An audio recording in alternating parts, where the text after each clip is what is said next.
Welcome to the stream. Today on Genshin Impact, we're not gonna eat cake, I think. Well, if we do, it's gonna be good luck instead of bad luck, I'm sure. Today, we are doing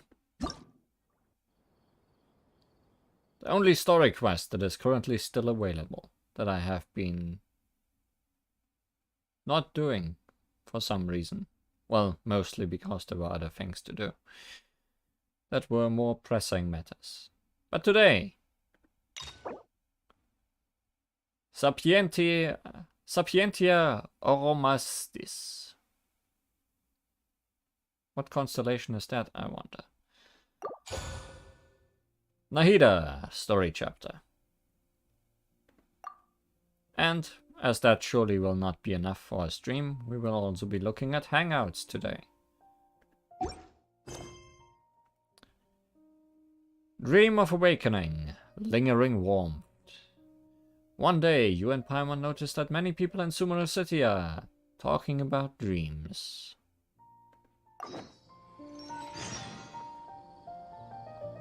Oh my, we were actually right at the quest marker. Hello, traveler. Have you ever heard of a moment of dreams? That's never happened before with a story quest. Guess I picked a good place to start the stream. A moment of dreams? Oh, that sounds like some kind of sweet drink. I'm afraid not. It's the name of an event we started to hold regularly. Doesn't sound like a real constellation. I don't think all of them. I don't think most of them are. Dreams have become quite the hot topic in Sumeru, and many people are excited to share the dreams they've seen at night. But it could still be translated to what kind of constellation it is. The same goes for me. The last time I dreamed was when I was but a little child, so I can't help but feel excited and nostalgic about dreaming again. Oh, right. Everyone's able to dream again now. Yes, we organized an event to give everyone with new dreams a platform to freely share their experiences. And thus our event, A Moment of Dreams, was born. So, it's kind of like a fireside chat. You could say that. We hear all sorts of wild and fabulous stories every day. Really, why not have a listen for yourselves? I can understand your curiosity. Yeah, but to us, dreaming is as normal as breathing. Wait, but if there are free drinks and snacks involved, then Paimon might consider it. Is there cake? Oh, really? So you mean you've already seen many dreams? But no need to get so excited. It's really nothing special. Paimon just dreams of food. And maybe treasure. No. We need experienced participants like you to share your experiences with dreaming. Please allow me to address you two as dream experts. There are some things that experts just doesn't seem to go with. Like dreaming. Oh, expert? Paimon kinda likes it. You would. Now you seem interested. Please, follow me to the meeting place. It won't take much of your time. Rest assured, you'll find all the drinks and snacks you'd like there. Wow, how accommodating. Sign us up. But wait, Paimon's getting ahead of herself again. We should see what the traveler thinks first. It's not like I have any say in the matter. Why aren't you saying anything? Because I'm a silent protagonist. And I don't think I really have a choice. Alright, hurry up and take us to be dream experts. My choice was sealed the moment I chose to do this quest. Very good. Follow me then.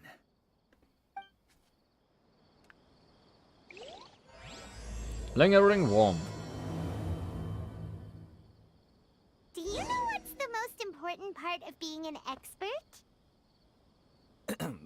Well, I suppose it must be accumulating knowledge and sharing your experiences? Nope! It's all about the title! From now on, Paimon will be known as Paimon, the Dream Expert! Oh, okay.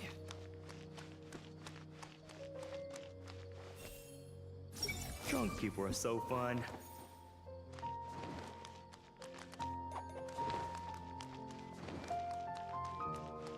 I see I hope no one from the academia comes here to stir up trouble today. everyone hold hands!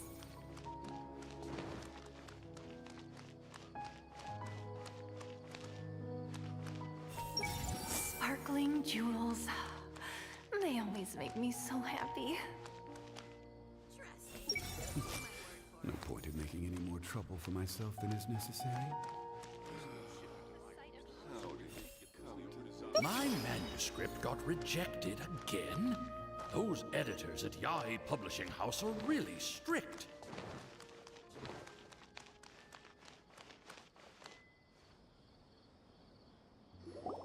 Sorry to interrupt, everyone. We finally have some real dream experts joining us. That's us. Esteemed experts, this way, please. Ahem. Now, if anyone has any questions, please feel free to ask them. They must be dream experts from another land. Great! Oh, I have a question. Me first. Me first. No rush. Everyone, please line up and ask in an orderly fashion. After some initial commotion, everyone finally forms a queue. Whoa! Paimon didn't expect them to be so enthusiastic! My question is simple. My everyday life is very difficult, so I would like to become a slime in my dreams. How can I do that? Oh, that's a tough one. Oh! Paimon knows! Paimon's had this kind of dream before, so... she knows a thing or two. The first time, Paimon became an animal slime. Paimon was shot by an adventurer's arrow and flew in the sky all night long. The second time, Paimon became a dendro slime. A group of kids thought Paimon was a radish and pulled out all the grass on her head. Oh, it was super painful. The third time, Paimon became a cryo slime. In the end, Paimon was captured by a chef and turned into a smoothie. Sounds like you had a lot of nightmares about being a slime. And the fourth time, Paimon became a powerful Geo slime and went to take revenge on the forest boar that used to bully Paimon. But then the boar showed up with all of its relatives and Paimon lost again. Wait, why did all of your dreams end so tragically? Because slimes are not the strongest. Because slimes are monsters, even though they look cute, they usually cause trouble and end up getting killed by adventurers. Things don't tend to end well for monsters. Believe Paimon. I want to interrupt, but at least she's grasped the standard tropes of adventurer stories. I suppose you're right. They are monsters, after all. I just want to experience a different life, but it seems that becoming a monster would be even worse than my current life. Maybe I'd be happier if I became just a regular finch. Or fish. I'm not so sure about that. Looks like being an expert is way easier than Paimon imagined. Next! Oh, it's my turn. Esteemed expert, I want to know what posture I should sleep in so I can have the same dream as the one I had last night. The same posture, again. Well? Yes, please enlighten us, esteemed expert. Hey, you're supposed to be helping. First, why don't you tell Paimon about the dream you want to have again? Oh, it's quite ordinary. I sat and chatted with my wife on a sunny day. listening to the breeze blowing through the valley. Why don't you just find your wife and talk with her? There's no need to wait for a dream. Well, unfortunately, she passed away. Oh, sorry. Paimon shouldn't have assumed anything. No, it's fine. I didn't make that clear. I just want a chance to see her again. Have you tried looking at her photos right before you fall asleep? Yeah, it's not really about posture. What you think about right before falling asleep is probably way more important. Oh, is that all I have to do? Think about it. If you're the one thinking about her, and you're the one that'll be dreaming about her, then it'll be easier to connect your thoughts and dreams. You do have a point. I'll give it a try tonight. Thanks for your wise advice. Oh, my turn. I want to know the name of the plant in my dream. I want to bring the souvenir box to my room into my dream. I dreamt of a raven flying over the wasteland last night. Does that have any kind of special meaning? You guys are breaking your queue. Hey, no rush! One at a time!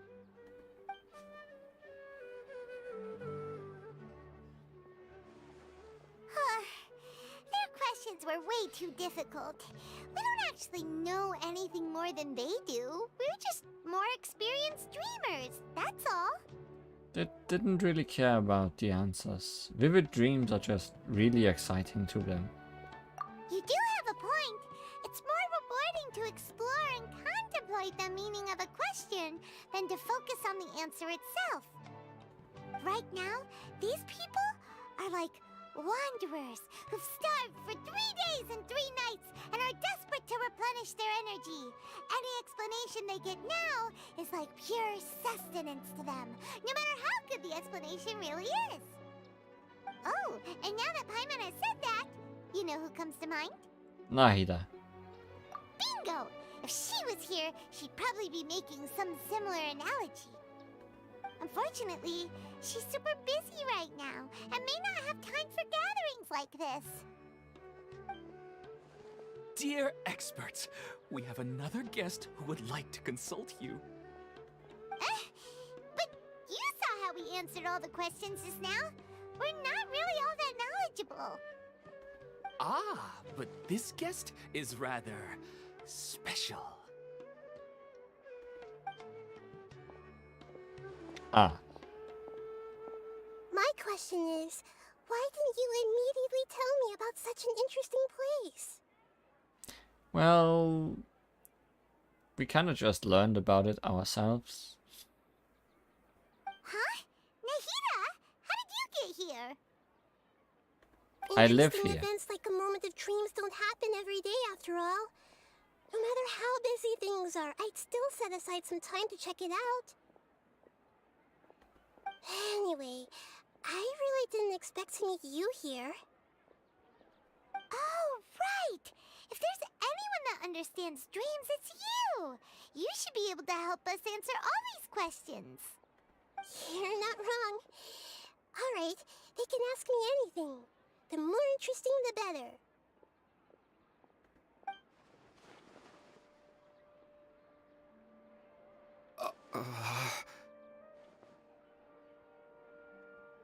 Huh? What's wrong? You were all so excited a minute ago. Why the sudden hesitation? I think they need to build up some courage first. Even so, it's not like I look super intimidating or anything, right? And in terms of reputation and renown, you've also done many great things in Sumeru, yet they didn't even flinch at you. Still not quite the same as approaching an Archon. Alas, the interesting questions have all vanished in an instant. It appears I'm the one spoiling the fun here. I'll see myself out. Oh, that's not true, Nahida. I don't want to get in the way of the original purpose of a moment of dreams, which is to let people gather here and freely share their marvelous dreams. Now the atmosphere here is like water poured into a container. The water is more secure and settled, but it has lost its free-flowing nature from the river. I just want it to be another drop in the water, not the cold and restrictive container. Is she doing what I think she is? She's sulking. Hey! It's alright, everyone! No need to be shy. The Dendro Archon is really nice, so please just go ahead and ask. Otherwise, she'll leave. Alright. I'll give it a try. Oh, it's the slime guy. Hello, Mr. Slime Guy. Hey, drop the nicknames, would you? Besides, I don't want to become a slime anymore. Maybe a finch or fish is more suitable for me. I see. So you want to become a small animal in your dreams, right? Why do you think that sounds good to you? I guess I just want to experience something different. My everyday life is nothing but the same. The sky is right above me, and the ocean just over the horizon, yet I remain caged in a life of monotony. So you want to experience something new in your dreams? Sorry, I'm getting a little confused. Why don't you seek out some new experiences in real life? Because if I don't work, I won't have any mora. Sure, I don't want to be out hammering nails and cutting wood every day, but I have aging parents and young children to take care of. By the time this all dawned on me, I realized that my life has already been filled to the brim by trifling matters, and I have no more freedom. But if that's the case, then even if you became a flying bird or swimming fish, you will still be hammering nails and cutting wood in your dreams. The reason is you've already been caged. It doesn't matter what your physical body turns into. Your mind will still be stuck in the same predicament. Really? That sounds pretty terrible.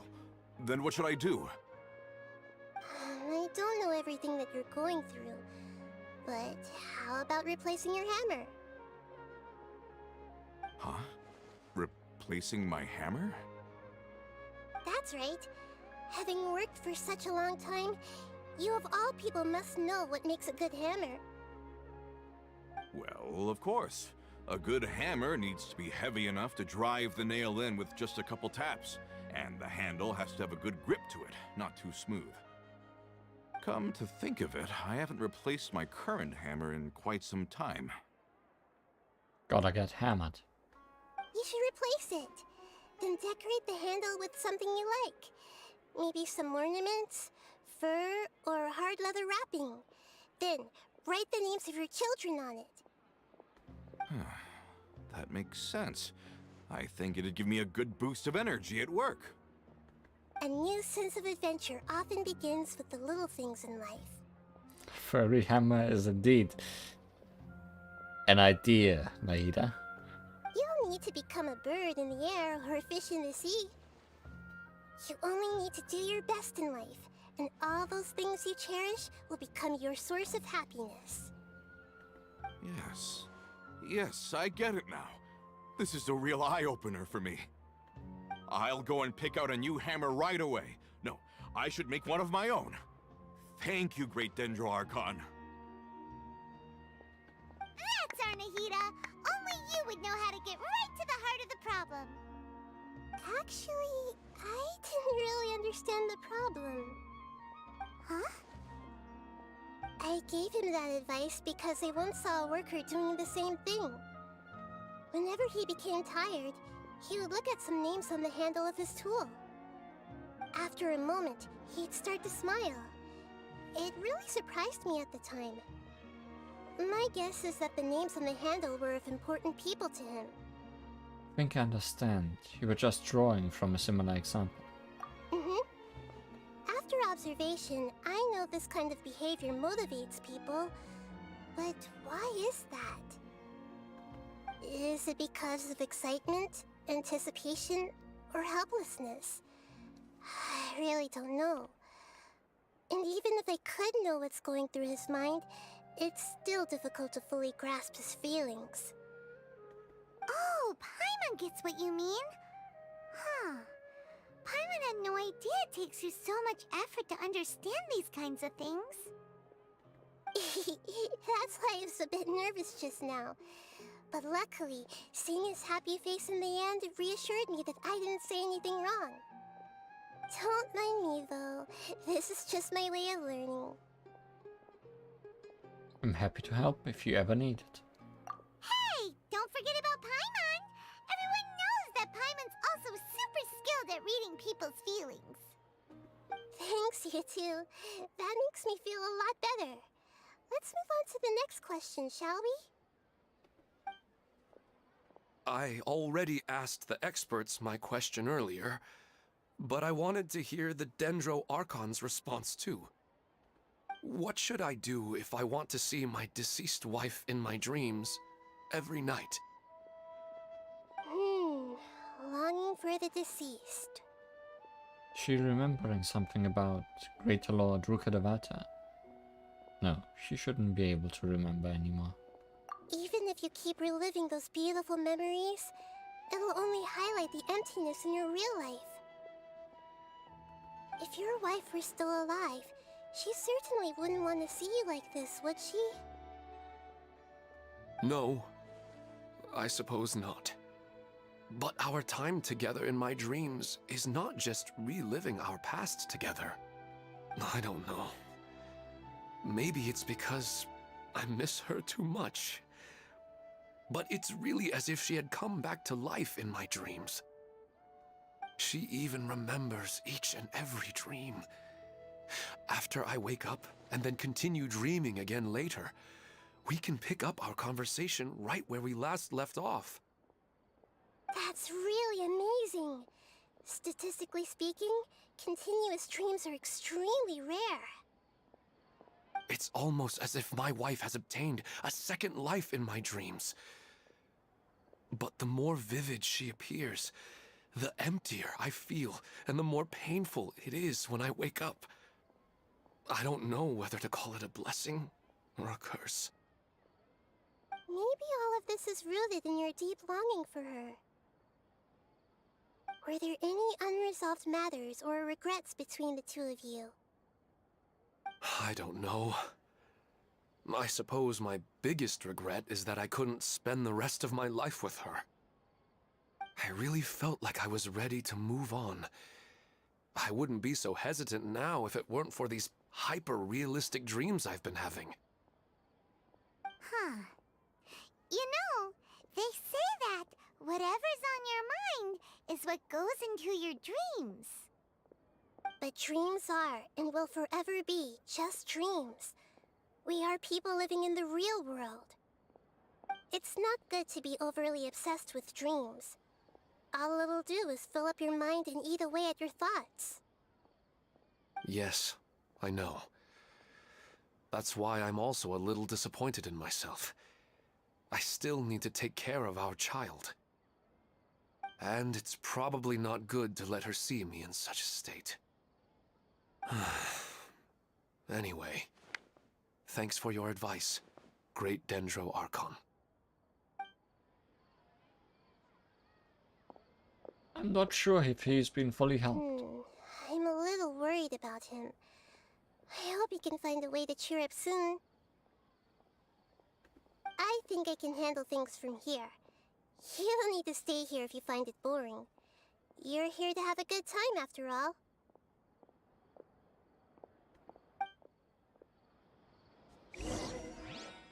Let's talk to everyone, I guess. Another recurring dream? Yeah, I'm starting to wonder if it's some kind of hint. Another recurring dream? Yeah, I see everything! Should I continue expanding the scale of this event?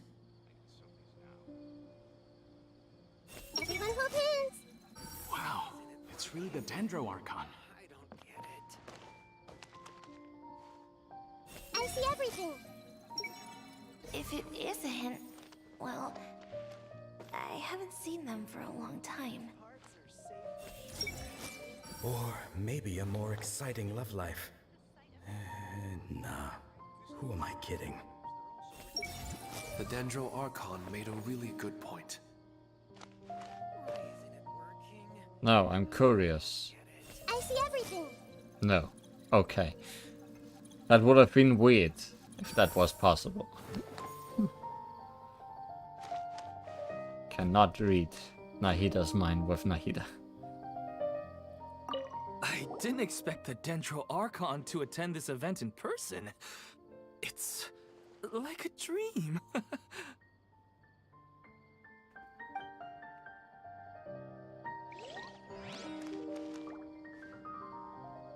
What a lucky day. Just wait till my friends hear about this.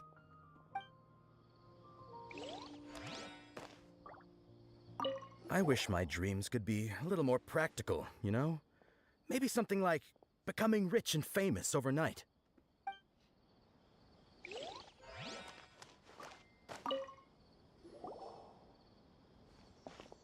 Are you feeling any better now? Yes. I think the Dendro Archon made a really good point. I need to stop dwelling on my wife like this and move on with my life. Move on in life. Get a new wife.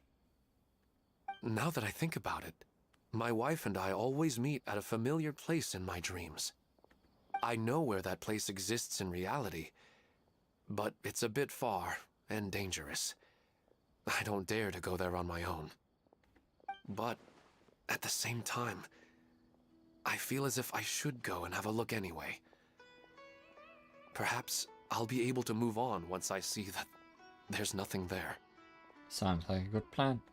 Otherwise, I'll keep on feeling like everything is covered in a haze. Like I'm only half awake. Once I can stop dreaming about that place, I'll probably be able to get my life back together. Actually, you two are adventurers, right? If it's okay with you, could you escort me to that place? Let's go get a breath of fresh air. Yeah, it might also be a good chance for us to unwind. Even if you can't see your wife there, taking in some nice scenery will definitely help cheer you up. Yeah, I hope so too. Alright, go ahead and get yourself ready then. Speaking of longing for the deceased, I'd better tell Nahida about Greater Lord Rukkhadevata. Nahida should at least know that she once existed in this world.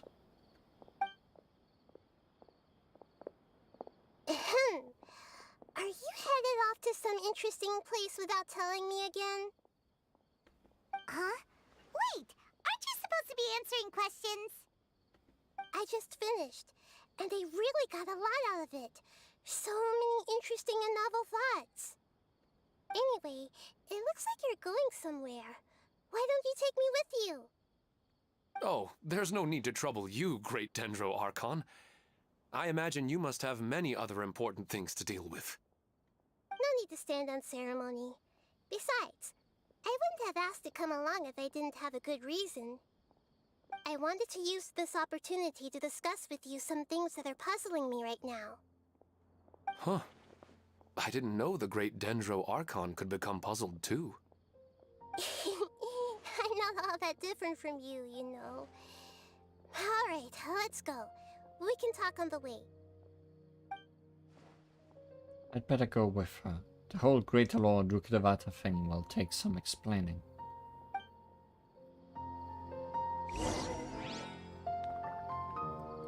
Everyone hold it. Or maybe a more exciting love life. Nah. Who am I kidding? Too far. Not gonna walk that.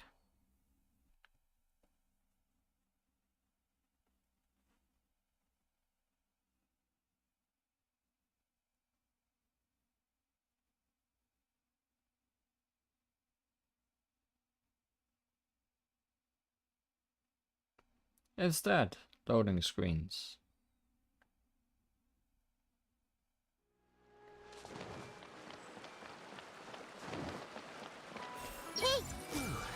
Don't panic. Stay calm. Compare the options one after another.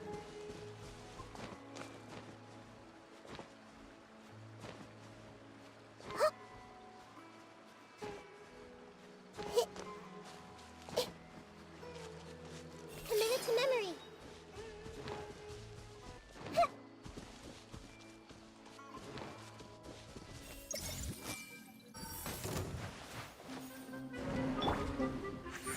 Come on out. Right now. For a second I thought I was falling down the cliff I just climbed. But no.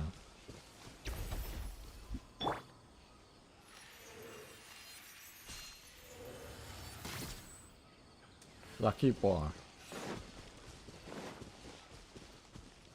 Keep up.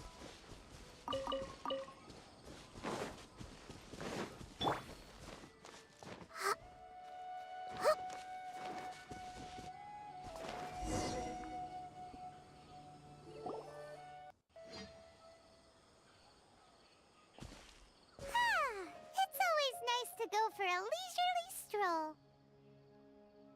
While killing animals along the way. Huh. Do adventurers often go to places like this? Yes, of course. We usually journey through far more dangerous places than this. Huh. I guess so. So, this is where you always meet your wife in your dreams? Yes, for the most part. Our place is on the summit, just up ahead. When I saw her in my dreams, we didn't do anything but talk about ordinary, mundane topics. I'd tell her about our daughter, Haidar, and she always listened intently. She would also reminisce about the past with me, telling me interesting stories and cracking jokes. It feels like no matter how long we may chat, it's never enough. Sometimes it's the little things in life that matter the most. This is the part I'm a little puzzled about. I'm very familiar with dreams, and normally, they lack logic and continuity. But you said she could remember what you had told her before, right? That's right. She always listened to me carefully in real life, and now she's doing the same in my dreams. She always surprises me with some details from our lives in the real world. The fact that she can remember such things makes me feel like she's alive. Whoa, that's pretty weird. Well, dreams are kind of weird to begin with. However, the problem is that his dreams have too much structure and continuity. Most dreams are far more fragile than you can imagine. For example, a loud noise outside your window in the real world could cause your dream self to get loaded into and fired out of a big cannon. Another example. If you're thirsty in the real world, then you might find yourself trudging through a desert in your dream. But the appearance of your wife seems unusually stable and unaffected by any outside interference. Statistically, this should be extremely rare. I don't understand it either. But I have no reason to suspect or reject these dreams. They're too beautiful. Agree, it doesn't really feel like a cause for concern. But I still want to figure out the how and the why. These kind of dreams are novel to me as well. That's why I want to have a look at the scene your dreams have been taking place at. Let's go. Just think of it as a nice little hike to the top of the mountain. Mountain climbing. How fun.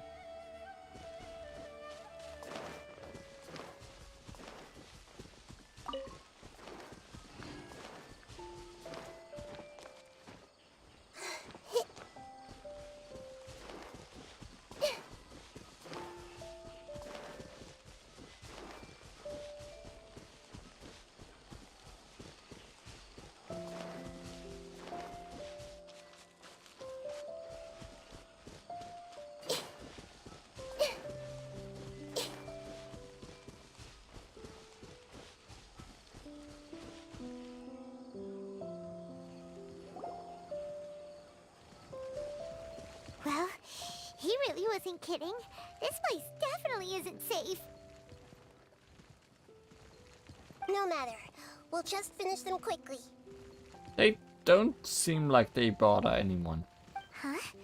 Are you going to fight too, Nahida? Of course. This is all part of our little trip.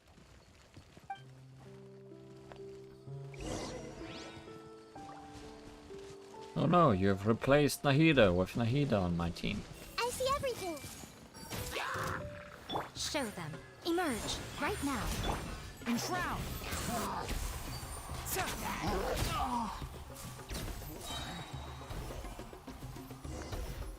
And now I have Nahida back.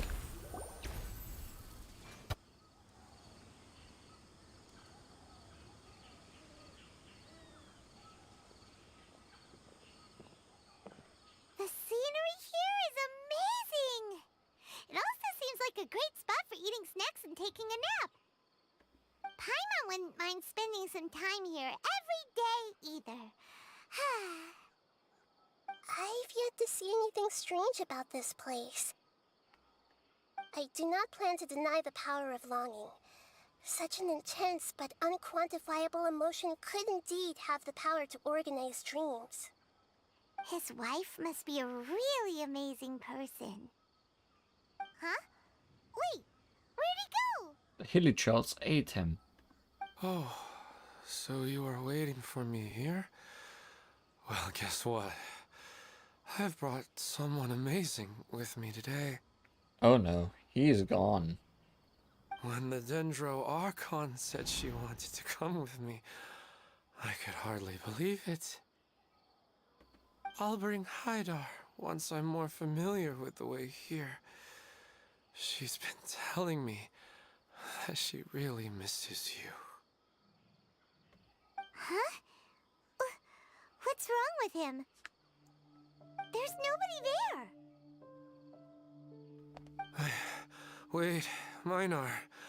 Don't go that way. It's dangerous. Uh-oh, he's gonna fall! Catch him!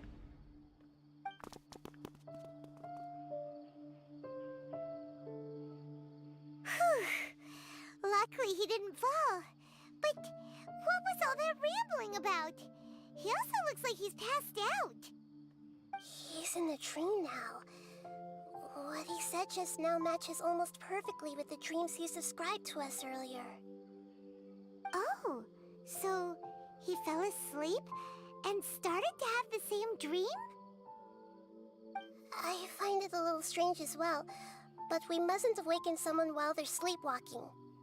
All we can do is sit here and wait. Huh? Minar. Where's Minar? Oh, good! You're finally awake! What happened? You were sleepwalking and almost fell. Huh? Sleepwalking? Oh, right. It was all just a dream.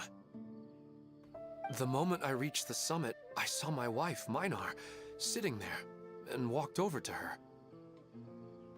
After I introduced her to you, she seemed a little flustered and started walking away. I told her to stop because of the cliff. And then she seemed to suddenly disappear. A strong wind started to blow around me and the sky grew dark. When I realized something wasn't right, I woke up.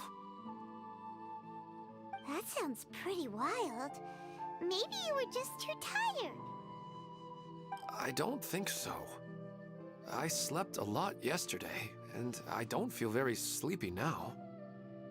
Maybe we've affected the way his subconscious constructs dreams by following him here. Anyway, all that matters is that you woke up safe and sound. Maybe you've gone crazy. No, I think he has. I think I know what happened now. I'm sorry. If it weren't for you, I would have fallen. Let's head back now. Don't come back to this place again for the time being. Oh, okay. Nahida, what's on your mind? Paimon's a little worried now. We still don't have enough evidence to work off of, so it's hard to draw any reliable conclusions yet. But I'm concerned that Ilmon's case may not be unique to him. Oh, right! Come to think of it, there were lots of people from the event who had vivid memories of their dreams. Maybe this phenomenon is already spreading. Right. And not only at a moment of dreams, there may be people like this all across Sumeru. We need to understand what's happening and the rate of its development as soon as possible. Then there's no time to lose. Let's head back. Stop standing there, Ilmon. Let's go. Let's do some research.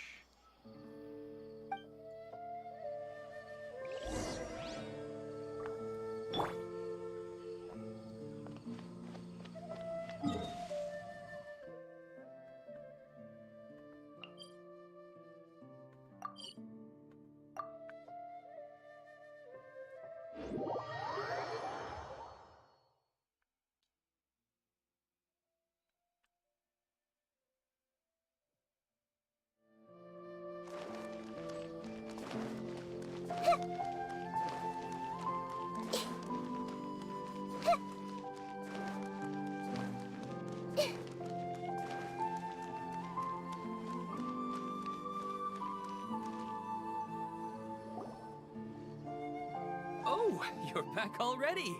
How'd it go? Someone almost died. We have an emergency on our hands. Please notify everyone here that while they can continue to discuss their dreams, they mustn't try to visit or recreate the locations and scenes that they have been experiencing in them. What? All right, if that's the wish of the great Dendro Archon. But could you at least tell me what happened? You all look so serious.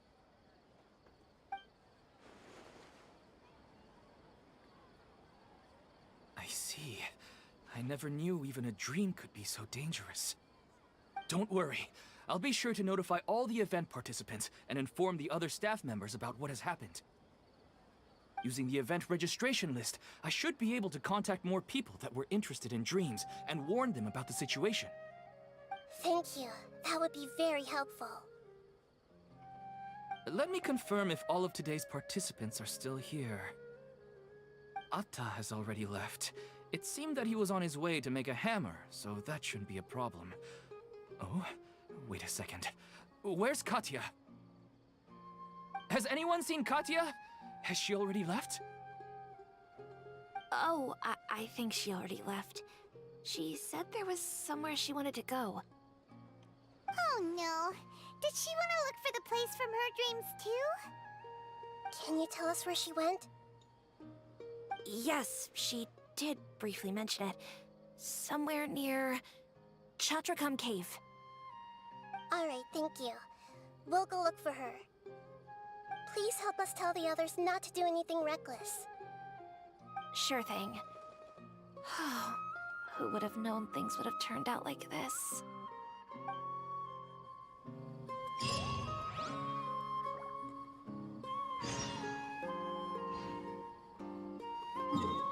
Dream of falling.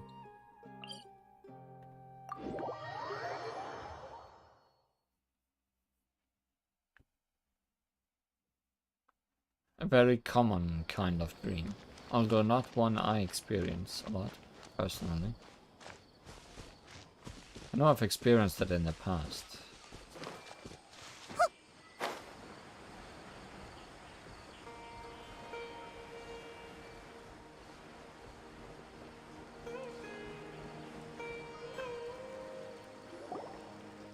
Look!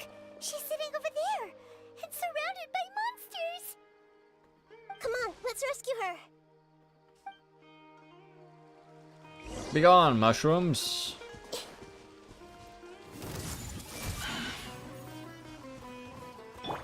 Allow me!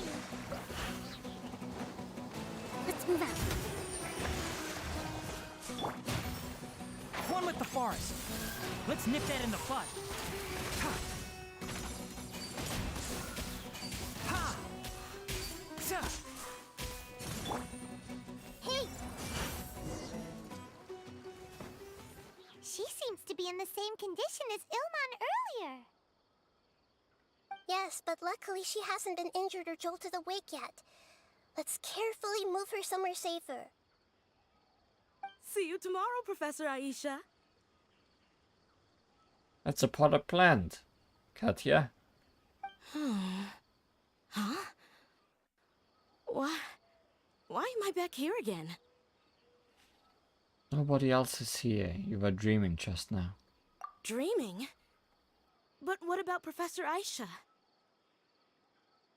Oh, I see. It was all just a dream. Well, that makes sense. After all, it hasn't changed a single bit. Huh? What's it? Nearly 20 years, and it still hasn't bloomed. Does it have something to do with your dream? Please, tell us what you mean. Sorry. I'm still feeling a little groggy. Please give me a moment here. Alright, where to start? Right, this plant.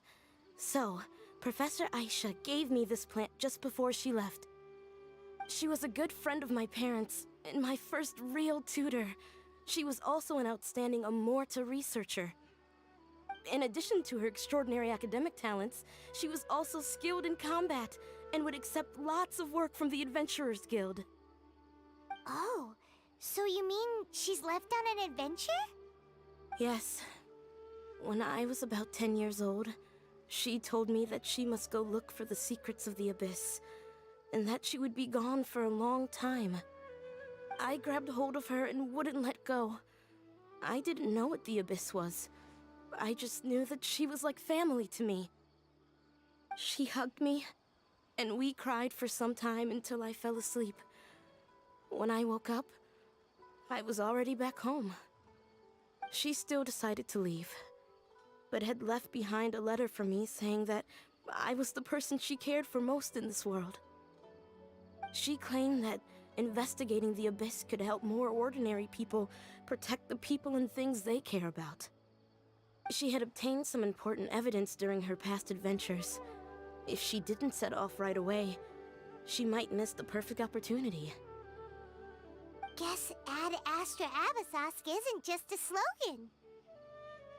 She left a seed in the letter, telling me that if it sprouted and bloomed, then she'd come back no matter what sort of risky situation she was in. She said she looked forward to seeing me all grown up. But strangely, I've tried watering it, feeding it, everything I could think of, but I've never been able to get it to bloom. Just a weed. It doesn't bloom. I even went to ask the Amorta researchers, and they couldn't explain it either. May I have a look at the plant? Of course. I was hoping the great Dendro Archon could help me solve this problem. Let me see.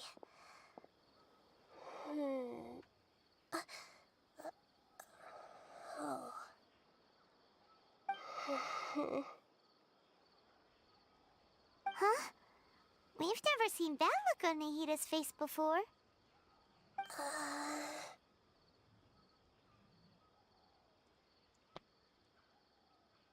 Wait, could it be an expression pledging for help? She looks a little unwell. Hold on, we'll be right back. Yeah, maybe it's a fern. Just something that doesn't bloom. What's wrong, Nahida? You can't tell what's wrong with the plant either? Like this fern. No, I immediately understood what's happening with that plant. I'm just not sure if I should say it. This plant is not known to the academic world. It's a new species that our teacher managed to cultivate by some special means. Judging by its features, I can tell from the moment it sprouted it'll never be able to bloom. It can't be. It means that this Professor Aisha she keeps mentioning might have foreseen the danger, and was prepared to never return. From my experience observing people, she would undoubtedly regard this as a brutal revelation. When forced to confront such brutal truths, people may break down into tears, talk nonsense, or lose their tempers.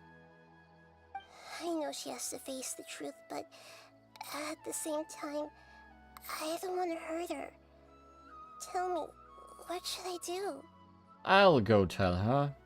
I don't care. Yeah, that's a tricky one.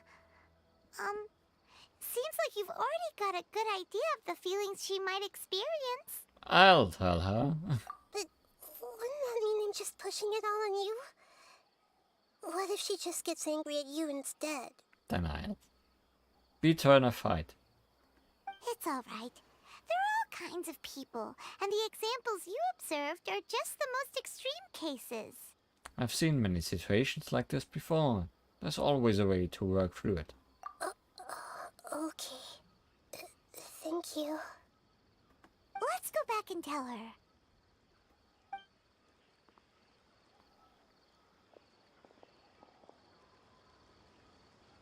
Huh? It'll never bloom? But how's that possible? If a plant is unable to bloom, doesn't that mean it can't reproduce either? All that's left for it to do is slowly wither away. It seems like that may be exactly what your teacher intended. She meant to convey a message through the plant's true nature. Are you saying she never intended to return? Seriously? So everything she said was a lie? But she meant well. Since the separation was inevitable, she hoped that you would be able to come to grips with such a cruel parting a little later in life. She really cared about you. Yeah. Her love, care, and attention to you, all those warm moments were real. I guess she had hoped that you could understand and respect her choice after learning the truth. I see. Sorry, I don't want to sound ungrateful, but it's just so much to take in. The dreams are so beautiful, yet reality is heartlessly cold. I really thought she had come back. I had so much to tell her. I can understand your grief. We are trying to investigate these dreams. These dreams may not be as pure and beautiful as they seem. Some kind of power may be exploiting your feelings. Really? Yes. So with that in mind, until our investigation is completed, please return to the event and ignore any further temptations from your dreams. I see. Thank you for rescuing me, and sorry for the trouble. Luckily, the plant didn't get hurt either. Otherwise, I wouldn't have anything left to remember her by. Thanks, Traveler in Paimon. She seems to have finally accepted the truth, but I think she'll still need a long time to come to terms with her feelings. I saw her waver the moment you mentioned love. It was almost like a gentle rain, arriving just in time to put out a fire that was about to spread. It's because people have something called empathy. Empathy? I see. This is valuable knowledge indeed. By the way, you said there may be something that's trying to exploit their feelings. Any idea what that might be? Yes. What's common between Ilmon and Katya's cases is that they've both lost someone dear to them. And now, they get to meet the people they cherish in their dreams again, and the people feel more real than anything a regular dream could hope to create. Instead of interpreting it as a result of their longing, I have to consider a more antagonistic explanation. Someone is taking advantage of their longing. But what would be the motive? Yeah, they're just causing these people to dream. What are they after? This is exactly what we need to investigate. Anyway, let's pay another visit to a moment of dreams. I have a bad feeling about all this. I hope things haven't gotten any worse. Back we go. Again.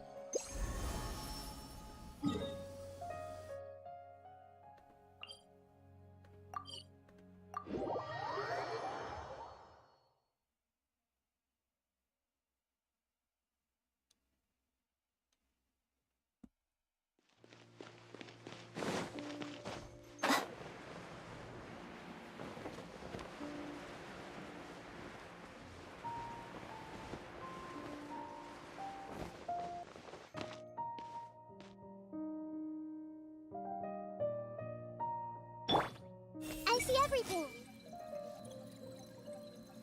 What happened? I need to ask someone and find out. So some people are having pretty realistic dreams. Big deal. What are they so worried about? What an amazing aroma.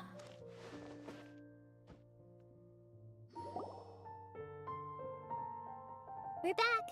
How's everything here? I am so sorry, Great Dendro Archon. We're still trying to figure out how to explain the whole thing to everyone. Because of your warning, we've brought dreamers here even if they were completely unaware of the danger. But some of them have already fallen asleep, and they haven't woken up for a long time.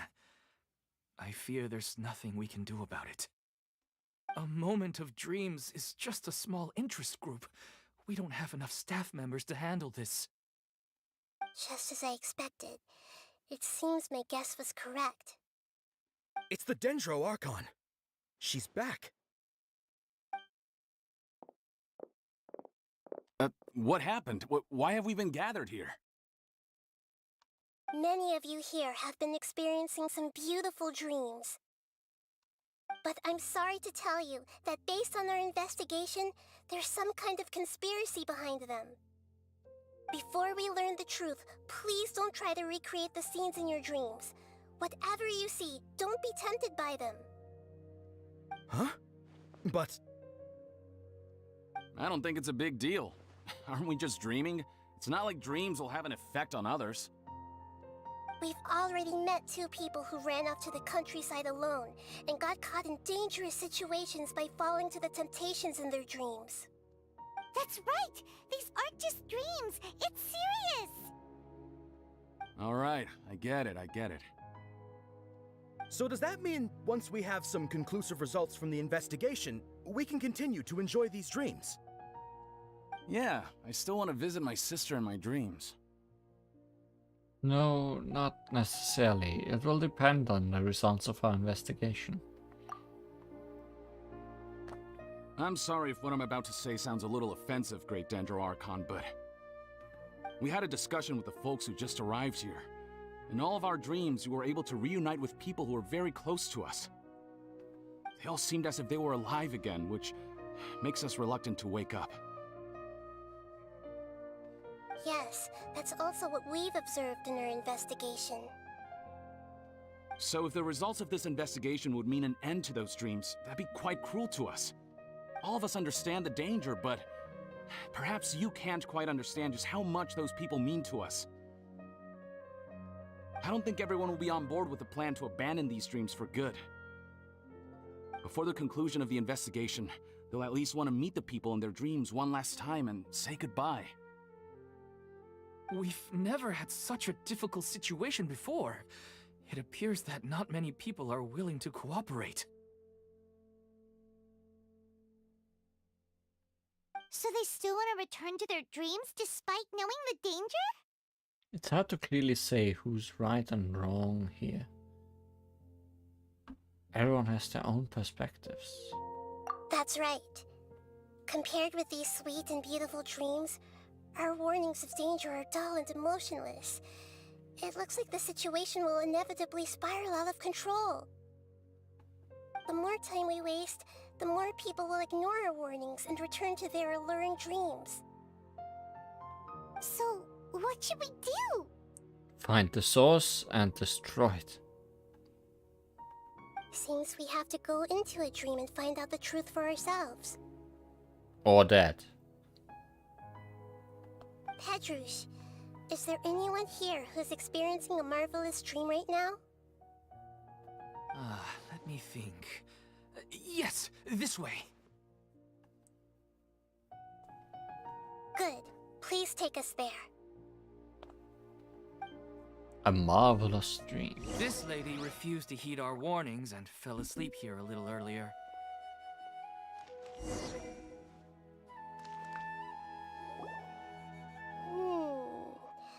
She's only asleep and hasn't started sleepwalking. It seems she hasn't sunk too deep into her dream yet. Do we also need to fall asleep if we want to go into her dream? Don't worry about that. I'm Lesser Lord Kusanali after all. Now, don't be nervous. Just close your eyes. Imagine yourselves as waves gradually rolling onto the beach. You slowly wash over the shore and sink into the sand.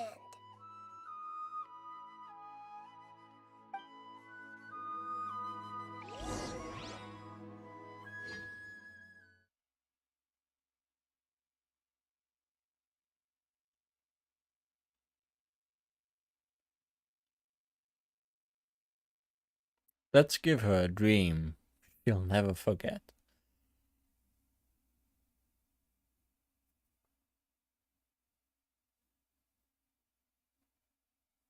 Is this gonna be a domain?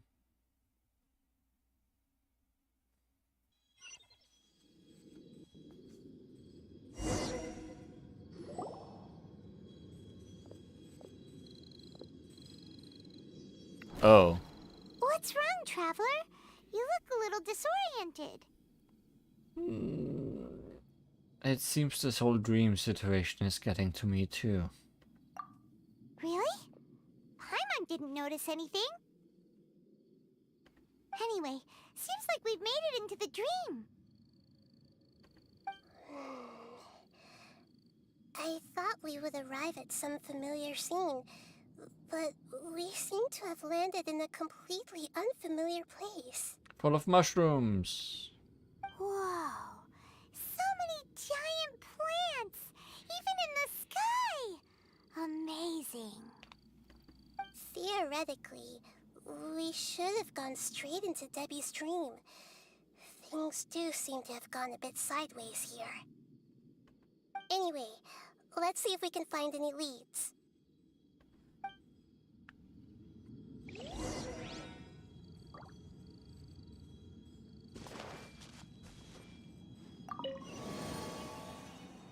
Well. Seems we can easily create a path for us.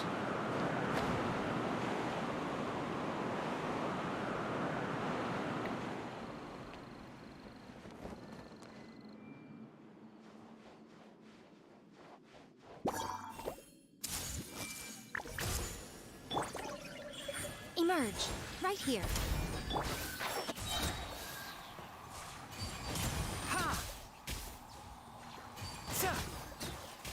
Is it normal that these guys don't have battle music? Right now, emerge.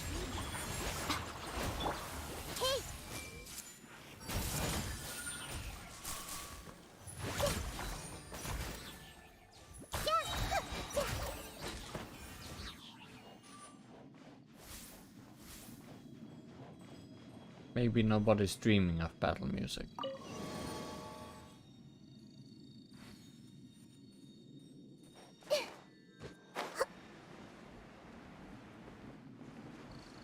Oh, I'm skipping that part, I guess. Just checking if there's any chests or anything that I might be missing. Huh? A door? Wonder where it could lead.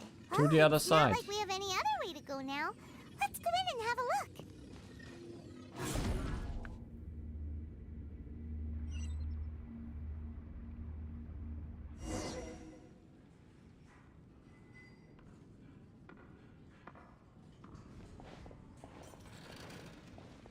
Hey, this place looks familiar. Isn't it Puspa Cafe? Oh,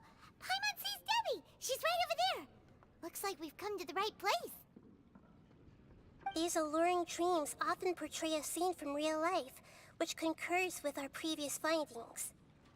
Really? But what about that space we were in just now? Maybe it was like some kind of hub. You can't mean this is another collective dream? Yes. Given that so many people have been experiencing these beautiful dreams, I would say it's very likely that they're interconnected. Compared to an interconnected dream, independent individual dreams would be much harder to manage and manipulate. Ah, Paimon gets it now. Well, let's go talk with Debbie. Oh, but there are some other people next to her. Are they dreaming too? If this space is exclusive to Debbie's dream, then the others beside her are most likely the people she cherishes. Anyway, we should confirm that first, just to be sure. Huh. How do we do that? Just leave it to me. Are we gonna read minds? On purpose. Tapping Nahida's elemental skill, all schemes to know, allows her to hear the inner thoughts of those hit by the skill. Hold Nahida's elemental skill, all schemes to know, to select a specific person to hear their inner thoughts. Seem to be many within this dreamscape. There seem to be many within this dreamscape whose hearts cannot be read by all schemes to know.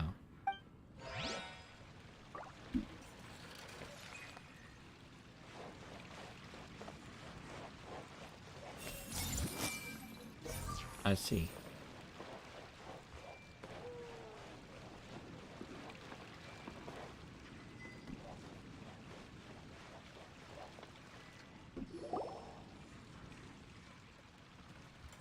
Did I walk too close?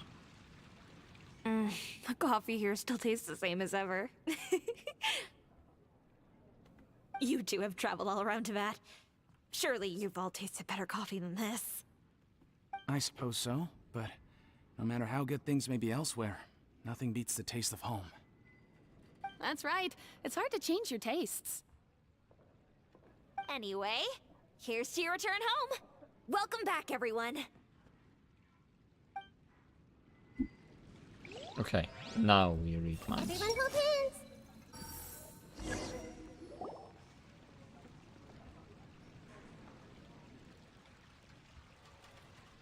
Huh. How could they be? Well, I guess it doesn't matter. Huh? She sounds a little hesitant. I've confirmed that this dream belongs only to Debbie, because I'm unable to hear the thoughts of the other two people with her. So, this is the power of the Dendro Archon? Paimon had better watch her thoughts from now on. Don't worry. I don't often use my powers like this. It's rather impolite. Well, we've been on a roll of using it today. Alright. I need to get myself ready. It won't be easy to break it to her, but there's no avoiding it now. The Great Dendro Archon! What brings you here? I'm sorry to interrupt your celebration, but have you noticed that what's happening here doesn't quite match up with your memories?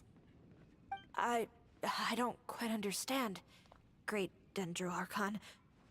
What do you mean? I get it. The Dendro Archon is trying to say that it's a once-in-a-lifetime opportunity that we're able to gather here. Hey, how about a cup of coffee for all of you? My treat. We just returned from a fruitful adventure. Memories. A once-in-a-lifetime opportunity? Think carefully. You of all people should know what really happened to them. Are you sure that meeting here and chatting the day away like this isn't just a product of your own wishful thinking?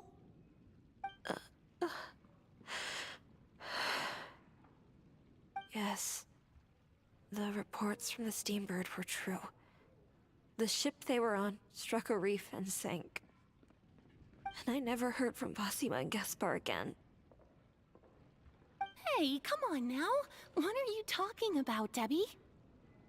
Yeah, trust your memories. Nothing you see here is real. I get it now. This is a dream, isn't it? But since it's my dream, it doesn't matter if this is real or not. I enjoy the way things are here. I no longer have to face the tragedies of real life. These friends mean the world to me. Nobody else can understand me like they do. There's nothing wrong with continuing this dream. Is there? I'm worried that if you were to continue dreaming like this, the lines between dreams and reality will gradually become too blurred for you. These dreams will always give you what you want, while reality remains full of pain and difficult situations. If you're not careful, you can get hurt. Don't worry. I still have control. I won't let it go that far. Are you sure? Hey, how about we put all this troublesome stuff aside and get back to our coffee and snacks, hmm? Whether it's just a dream or real life, you should be happy.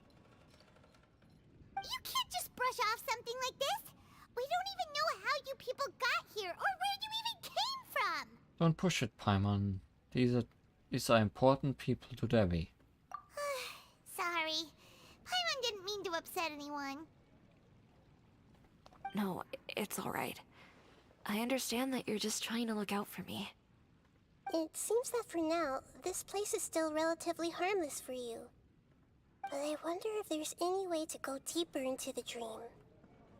Huh. Now that you mention it, I once heard a strange voice tell me that there's an entrance here. I'm not interested in checking it out at the moment, but maybe I'll go in and have a look later. Okay, thanks for your help. Just as I expected, we're only on the surface of this dream. Let's go.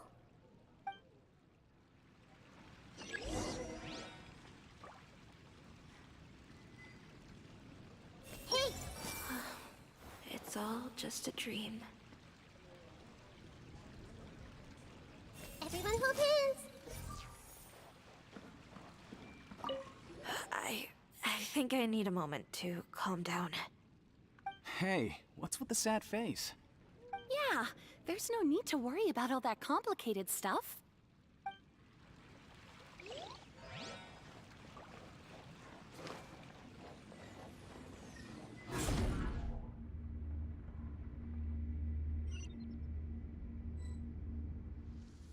Where are we now?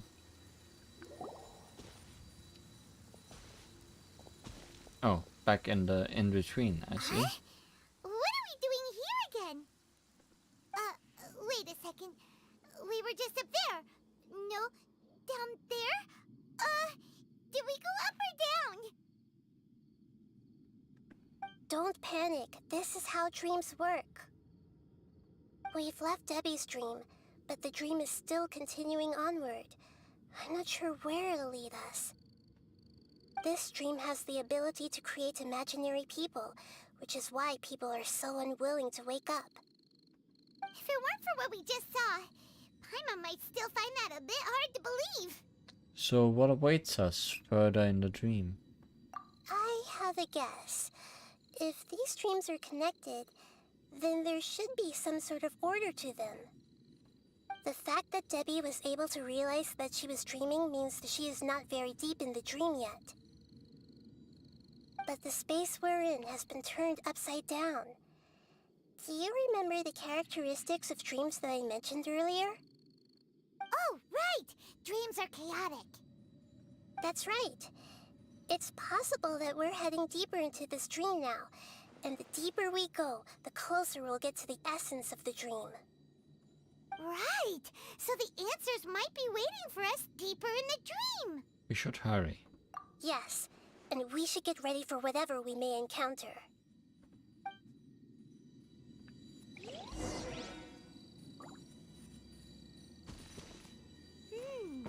It looks like we may need to put something inside there. Like so? Okay.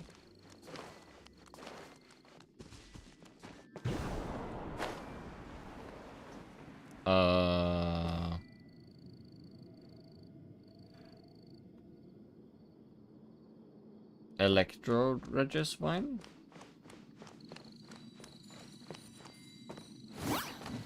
Possibly. I see everything. I'm seeing stars. Still no music though. Right here, right now. Was there any music in the previous scene? I didn't really take note of that.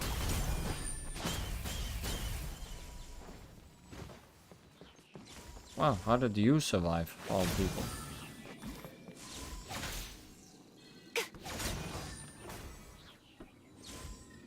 Well, guess things are not blooming here.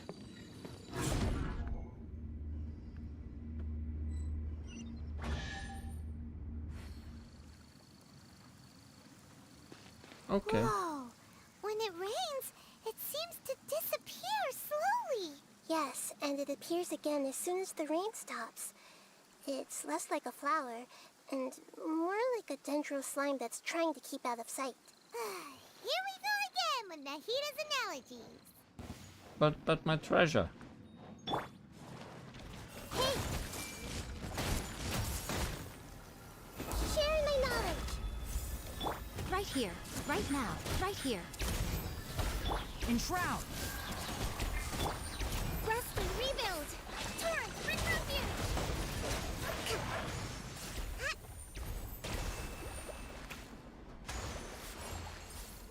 But my treasure. I see everything.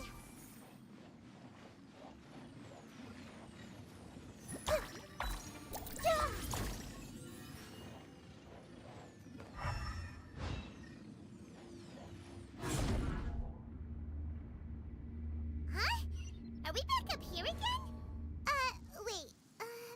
Paimon's confused. Are we up here or down there? Good thing we didn't fall. Yes, we did. We just fell upwards. That's not helping, Nahida! Paimon has no clue what's going on anymore.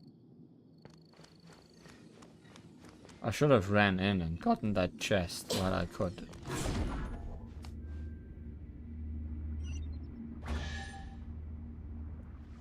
Oh, I can.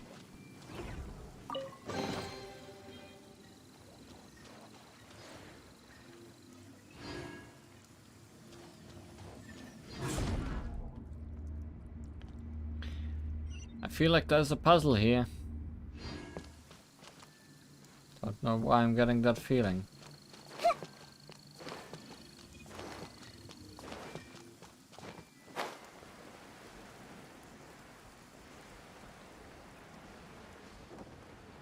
If you dream of money, you will get money.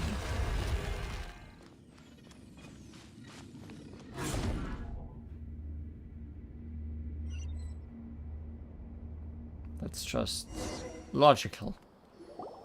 Wait, weren't we already here a little earlier? This is probably Ilmon's dream. Huh? Why would he start dreaming again? Didn't we warn him? Yes, but it seems that the danger isn't enough to stop him from longing for his wife. Based on what we've learned so far, he must be sleeping more deeply for his dreams to appear here. But fortunately, he already knows us from before, so hopefully we'll be able to wake him up.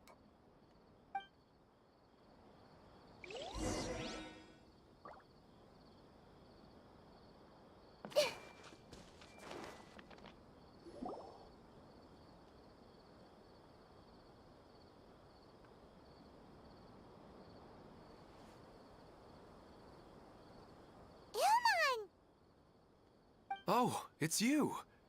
Incredible. I didn't know you would appear in my dream too. Did you say dream?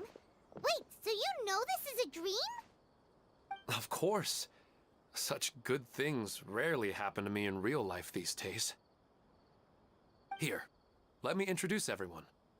This is Minar, my wife who I mentioned before. And this is our daughter, Hydar. Hello. It's a great honor to meet the Dendro Archon. Whoa, Whoa, Dad!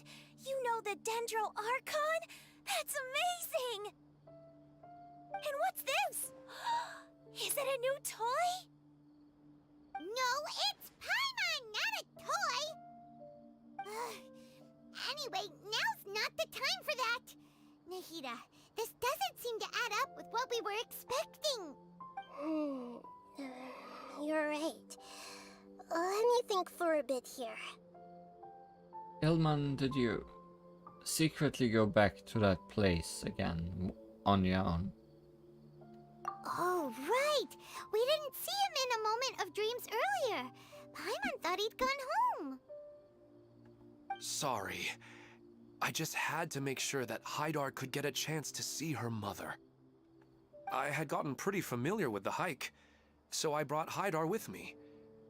I'm just glad we didn't meet any monsters along the way. Yes, I'm glad too. I didn't expect her to grow up so fast. It must have been very hard for him. I regret not being able to fulfill my role as a wife and a mother. No, don't talk like that. Let's leave all that unhappy stuff behind for now. Even if we're in a dream, it's still a blessing that we've been able to reunite in this way. What should we do now?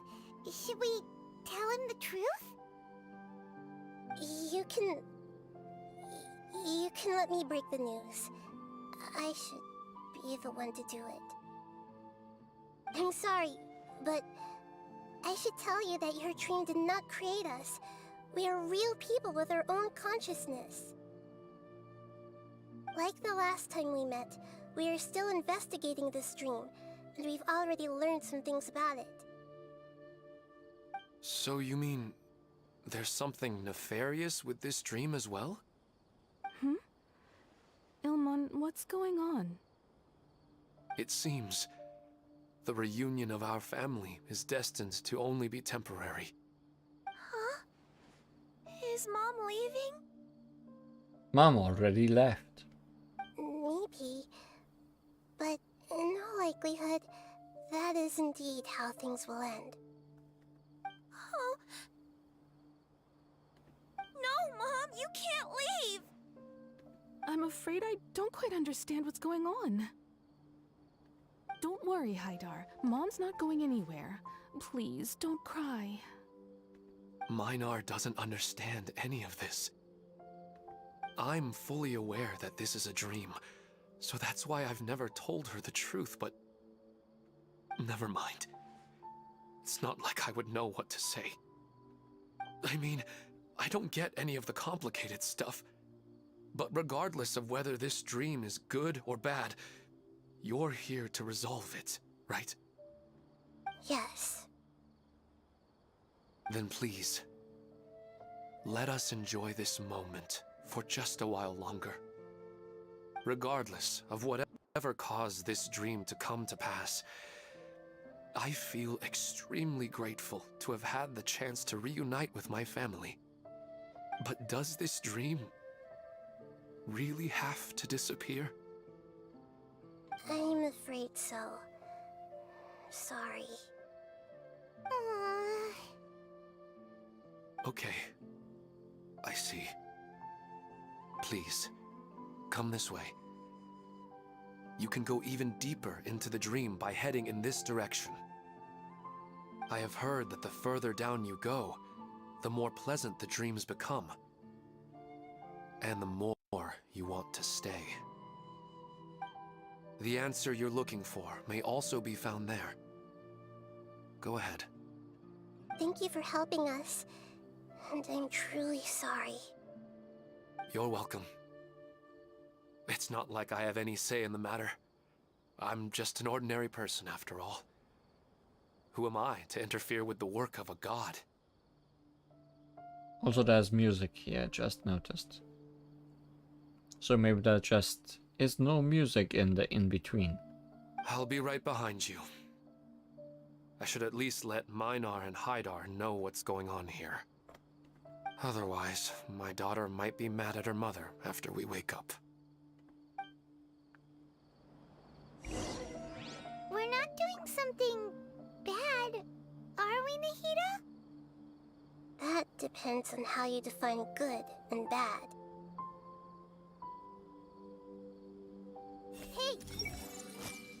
Is this too cruel for Haidar? How can I ever get her to come to terms with this? You go right on ahead. I'll catch up with you later. Cheer up, Dad. And Mommy, too. Thank you, Haidar. My baby.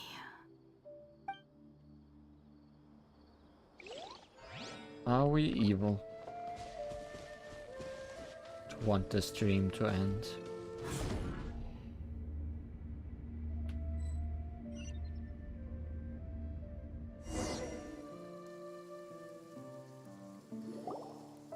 It's the same place again. This place is almost like a flight of stairs that connects all the dreams together. But they appear to be getting more and more aggressive. Regular stairs wouldn't try to attack us. Let's recap what we've learned so far. Right. Something seems to be off about our theory. Ilman is clearly aware that he's dreaming, and he's enjoying it. Rather than dreaming on a deeper level, he almost seemed more awake. I believe we're on the right track, but we just need another explanation. It's not that the dreams are getting deeper, it's the owner's attachment to the dreams that's getting stronger. But you would never mistake dreams for real life, right? Of course not. Although sometimes I almost wish I could. Sometimes Paimon almost wishes her dreams could be real. But it's just a quick thought. It's not long before Paimon's thinking about other things, like sticky honey roast. Listen, we're real beings living in the real world, and that's where our focus should be. This also explains the insubstantiality of our dreams. No matter what they may become, we don't really care. But if we decide to abandon reality and embrace our dreams, then our dreams will become far more substantial. Oh, wait! Paimon's starting to get it now! Your mind will begin to build the dream far more attentively, which in turn will make it feel more real. Do you remember how the Akasha can turn dreams into jnana energy? Constructing a realistic dream consumes a similar energy.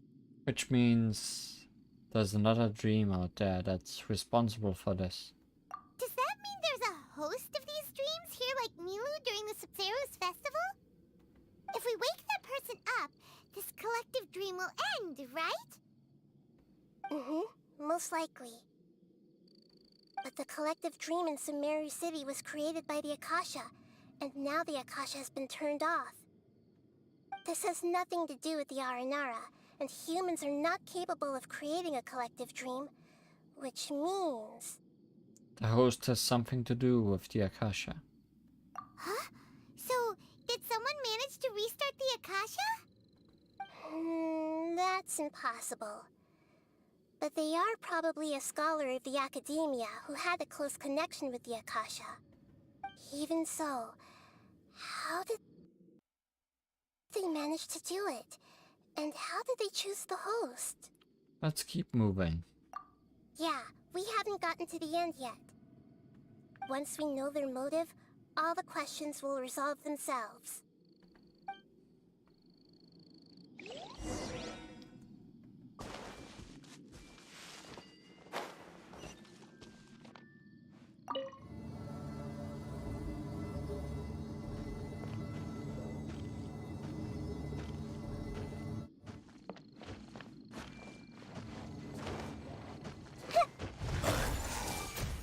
One with the forest. Hold the line. I hear everything. Emerge. Right now.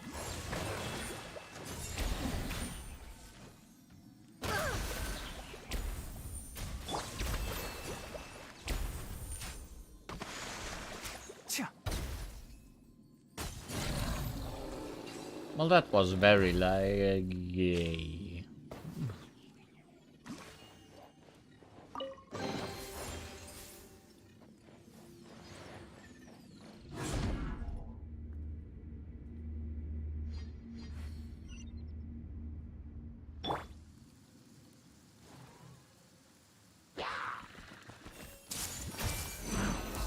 of Wisdom!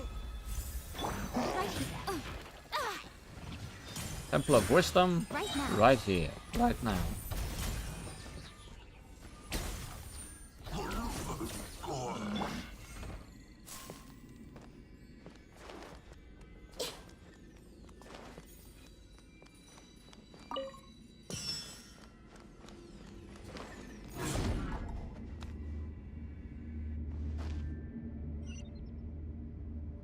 All the water that used to be here has turned into rain.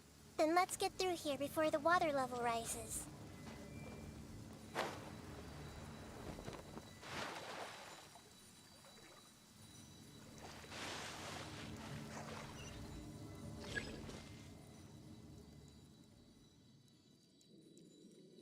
Oh, I see.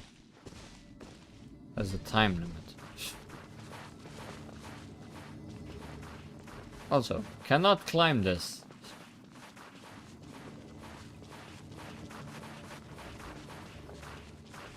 Apparently.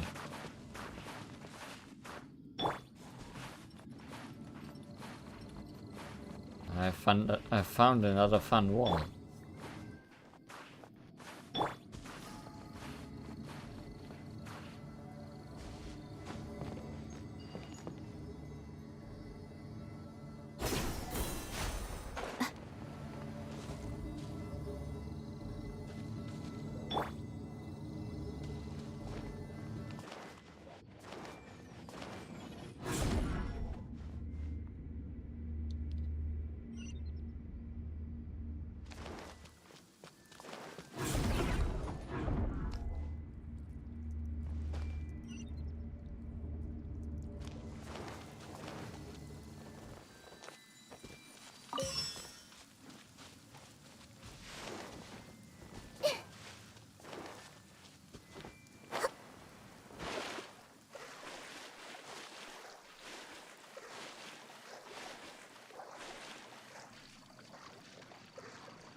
Stop glitching out. That can only lead to drowning. We finally made it! The destination is right ahead!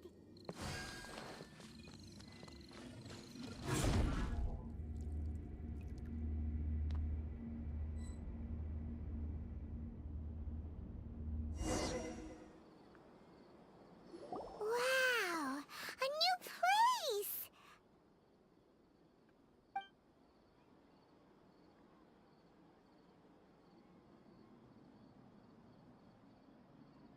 Well, it's just new to Paimon in this dream. This should be the final destination. Huh? Really? It's more ordinary than I imagined. Yeah, these are just ordinary city streets. Well, aside from the floating buildings in the background. I have powers related to dreams, so it's usually easy for me to tell who's dreaming and who's created by dreams. I guess only those who have thoroughly accepted this dream will be able to come here. There are so many people here. How can we find the host? Don't worry, I have a way. Check everyone's minds.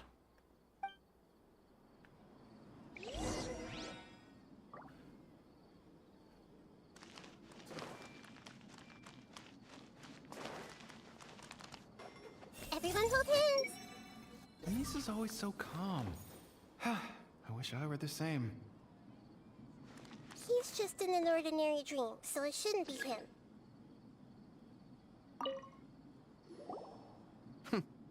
It's a bit noisy today, isn't it? Huh? You think so? I don't feel anything out of the ordinary. Oh, maybe you're right. It's always been quite peaceful here.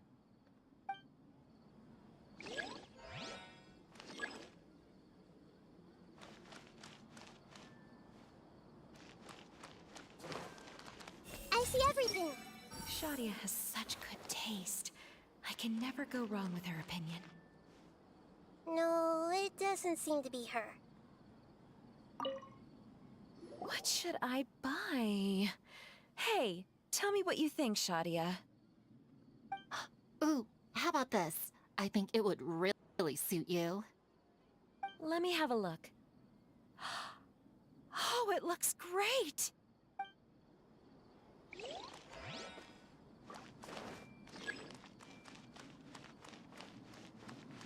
Everyone hold hands! Who doesn't want a dream to last forever? He's just entered the dream recently.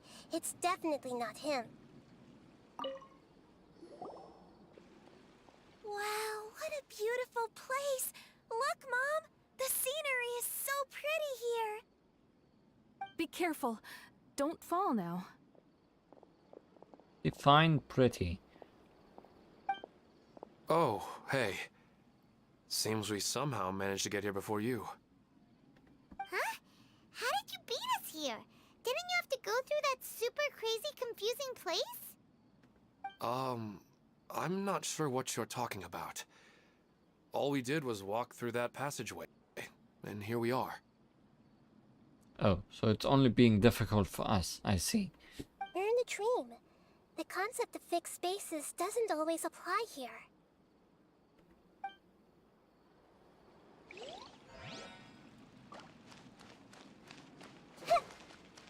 I see everything. Sometimes I wish Rakesh could be more assertive, but I guess I'm also happy enough with the way things are. No, it's not her, unfortunately. It's not going to rain soon, is it? Then maybe we should head home. I don't want to get rained on. Yeah, let's wait for the weather to get better before we head back out again. It's not like we're in a rush or anything.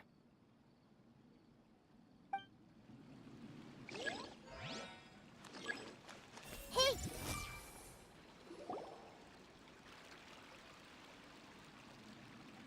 You know, I've heard that plants grow better if you play music for them.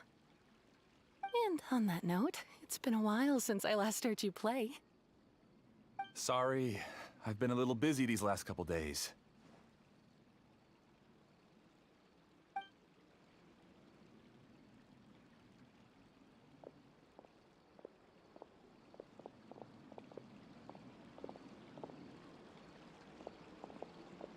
Oh, the Dendro Archon. What a pleasant surprise. Oh, welcome, Great Dendro Archon. And your companions, too. Welcome.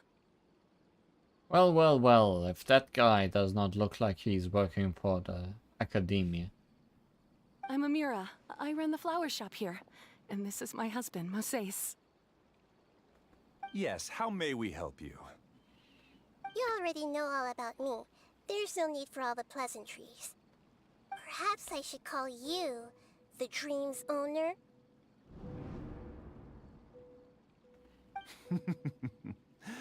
As expected of the Dendro Archon. I'm sorry, Amira. It seems my research has attracted the Dendro Archon's attention. Why don't you go back to the flower shop? I'll come help you a little later. Okay, of course, dear. I'll see you later.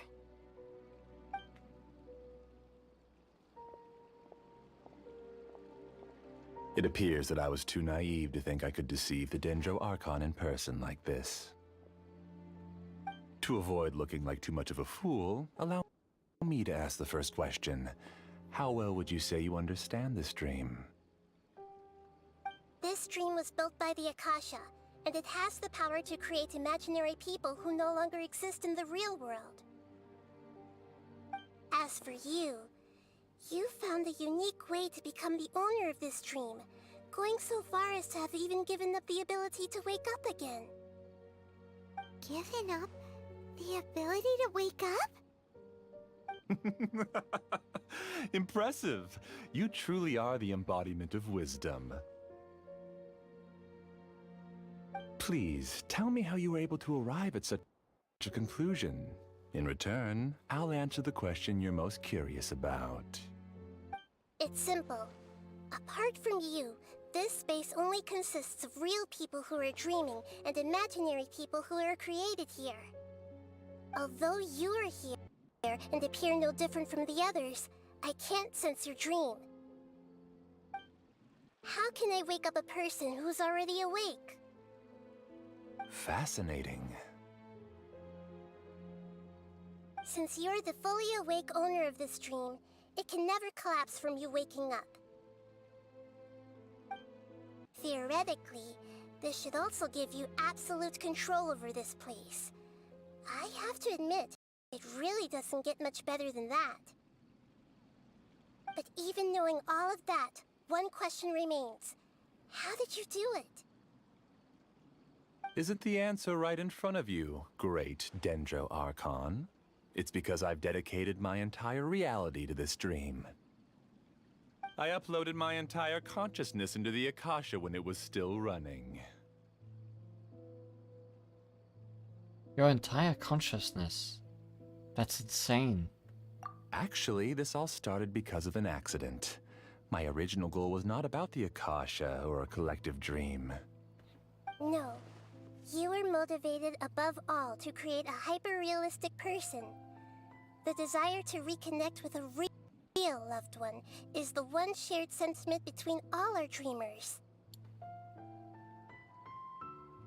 That's right. However, human models are too complicated. Only the Akasha has a jnana energy supply powerful enough for me to generate and sustain my models. The Akasha is truly magnificent. If I siphoned a minuscule amount of its energy, nobody would even notice. And even this minuscule amount of energy was already more than enough for my purposes. Even using just crude methods, I was still able to train a fairly realistic person. I named my first work Amira. Huh? You mean the girl we just saw? She and I entered the academia on the same day. Starting with admission procedures, we bumped into each other 6 times on just that first day. And because of that one day, we eventually went on to fall in love. We studied, conducted research, and made breakthroughs together. Our rhythm was always in step. I felt like we were 2 separate bodies that shared the same heart.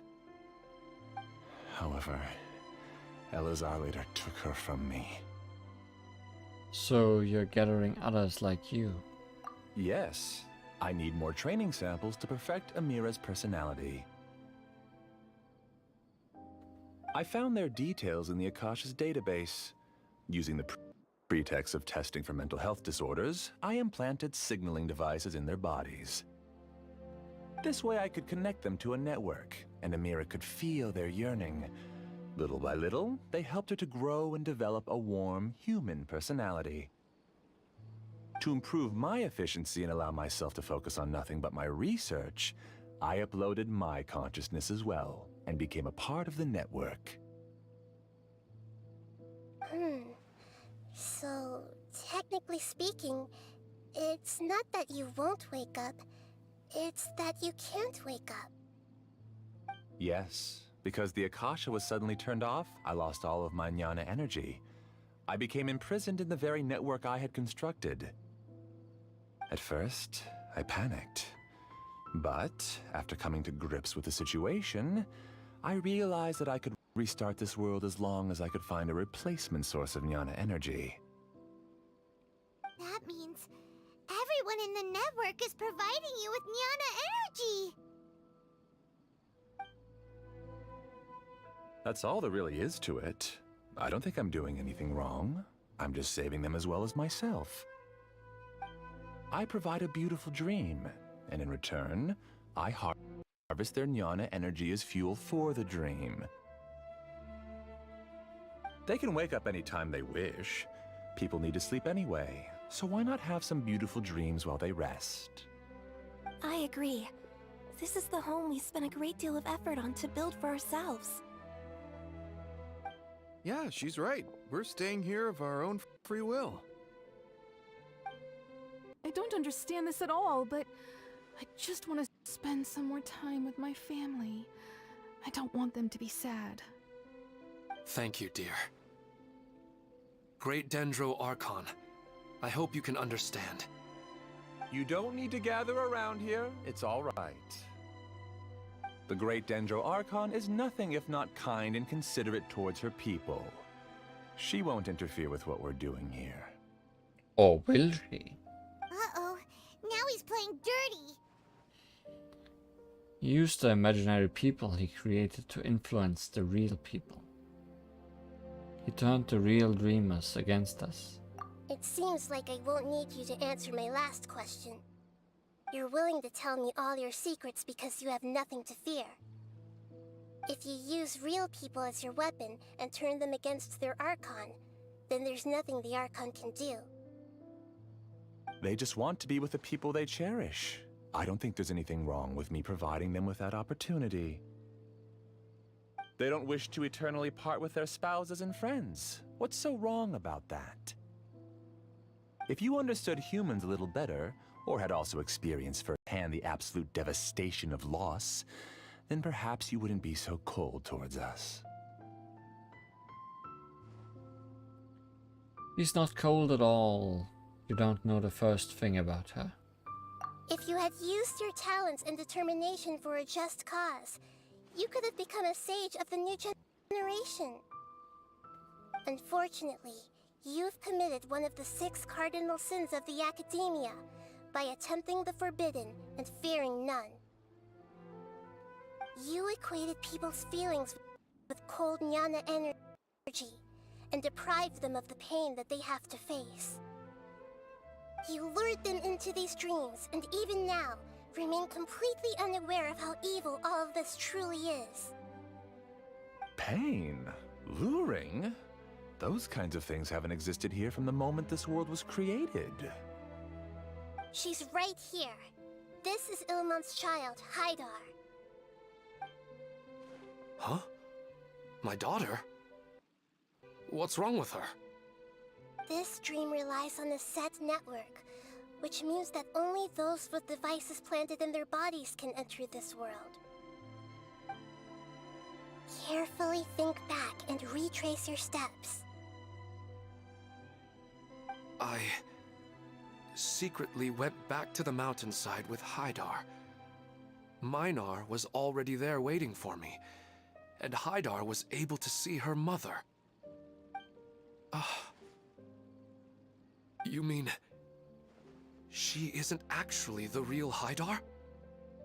No, because unlike you, she can't enter this dream. The moment you came into this dream, it created a Haidar to realize your wish of reuniting with your family. So, tell me, where's the real Haidar? Up on that mountain, worried about her sleeping dad while being attacked by monsters. She's still out there on the mountainside. That's right. And she must have been terrified to see her father not in his right mind. Not to mention the monsters in that area. The situation is very dangerous. If Haidar's still out there, then... What are you talking about, Dad? I don't understand. I must wake up right now. I can't leave her there alone. Oh.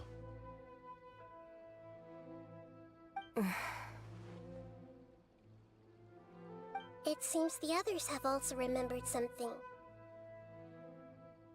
People try to avoid pain and stay in their perceived bubbles of safety out of an instinct to protect themselves. This is human nature, but it is also one of their weaknesses. However, why are there still so many people striving to move forward even when they know the path ahead is dangerous and painful? It's because people don't only live for themselves. They have families, loved ones, friends, and communities. They have dreams that they are still trying to achieve. But in this dream, you showed them only the most comfortable and soothing things. This entire world has been built on the foundation of buried and unseen pain. It's all just a well-devised scam. It seems like I've stayed in the dream for too long. I still have so many things I haven't done. I thought gods didn't understand humans. That would have explained why they created such a flawed world where countless tragedies took place. I didn't expect you to arrive at the answer through sheer power of observation, but unfortunately it means nothing now. If you wanted to spend a little time in the waking world, go right ahead. In any case, I wanted to spend some time alone with Amira. As long as this dream continues to exist, you'll come back. Humans aren't as strong as you think, and even if you're a god, they won't always listen to you. It's time to purge all the extraneous data and noise.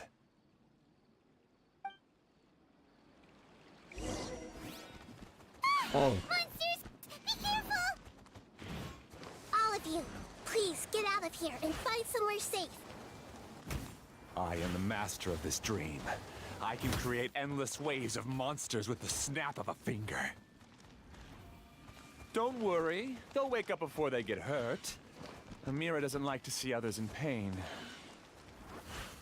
If you know what's good for you, leave now!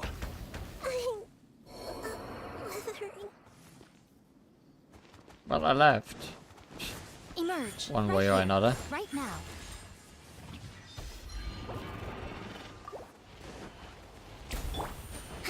Allow me! Covenant of the Deep!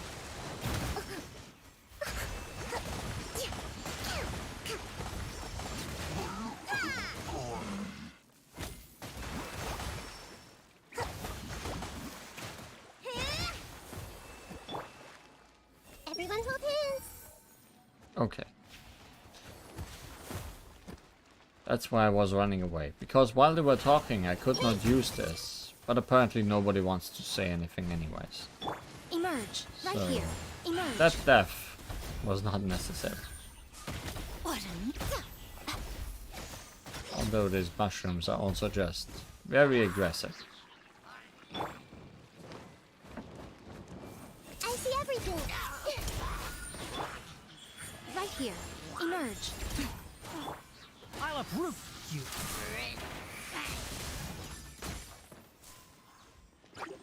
Enshroud. Ha!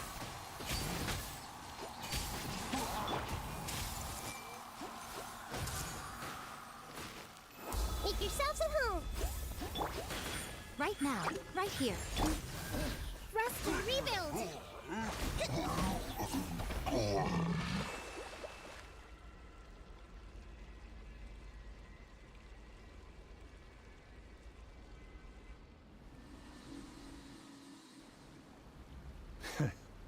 You haven't won just yet. This dream is mine! If I go into hiding here, not even an Archon can ever find me. And as long as people yearn for happiness, they will return here and rebuild this paradise! Hey, stop! What's that? The dream is spiraling out of control and is collapsing now. Oh.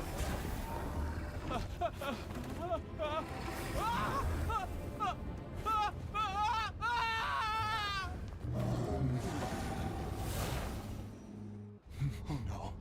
Amira. Amira. Amira!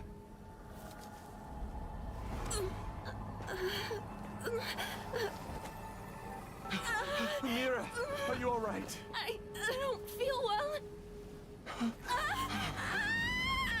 No, no, no! Please, no!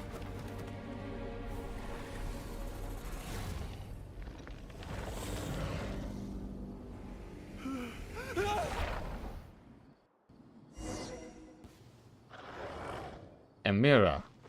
Rampant Jhana energy Get away aggregate. from there! Don't ruin my flowers! What should I do? Where did it go? He left because he doesn't want you anymore.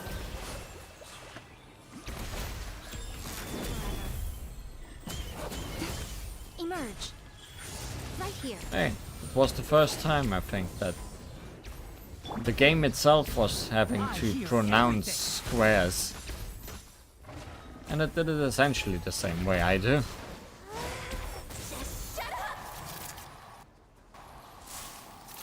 Just decide for yourself.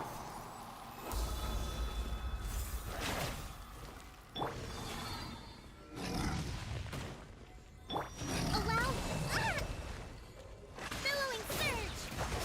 Ha! Yeah! Ha! Let's move out. Stop bossing me around. Oh my. There comes someone strutting along. Hold the line! Emerge, right now, right here.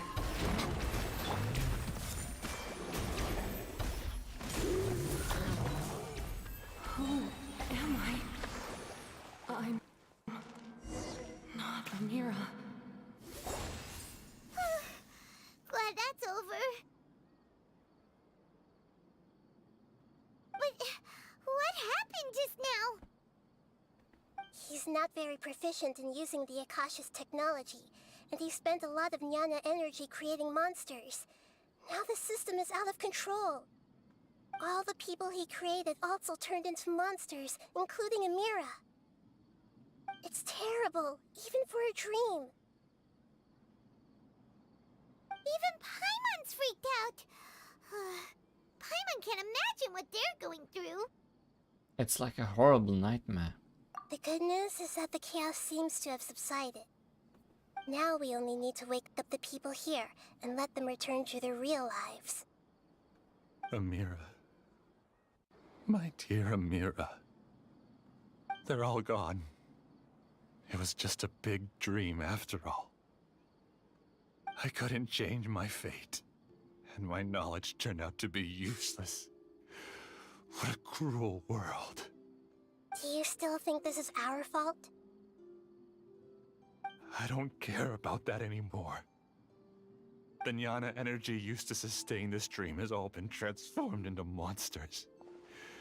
This dream will soon collapse and my consciousness along with it. Let me disappear with Amira. I'd rather turn into dust than to ever wake up again. It seems that everything that's happened is too much for him. He's lost all hope. I want to say that he's only getting what he deserves. But I can't help but also feel sorry for him.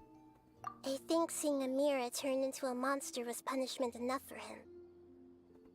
After comprehending the hollowness of the unreal, it's time to revisit the meaning of existence. Existence? I'm different from the others. I've long given up everything outside of my consciousness. Using my knowledge of the Akasha, I have a way to extract your consciousness from here and put it inside a knowledge capsule. The Academia has probably kept your body, so you should be able to wake up soon. No need. Just let me disappear. Reality means nothing to me now. This isn't compassion. I won't let you escape your punishment by simply disappearing.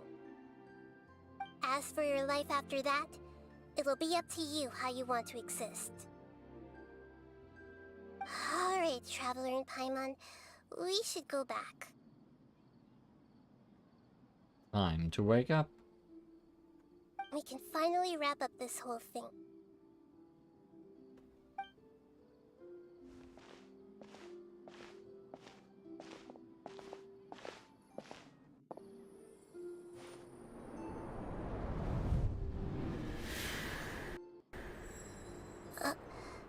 Uh-huh?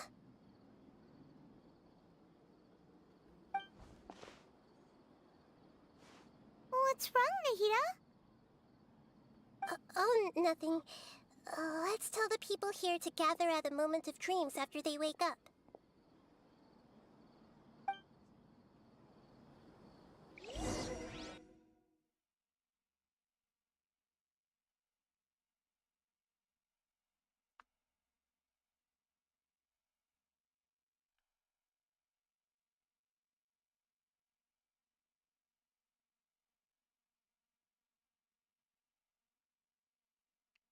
I'm slowly waking up.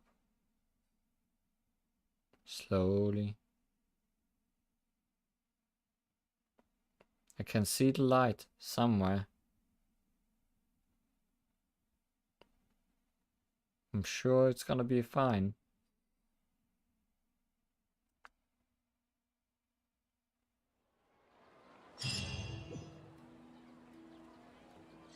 Oh, great! You're awake! Finally awake. Everybody has started to wake up, and we've heard similar reports from around the city as well. From the looks of it, you were able to successfully resolve the issue. Yes, though it took us a good deal of effort. There will be many people gathering here shortly, so please do your best to maintain order. I need to go to the academia with them now, but we'll be back soon.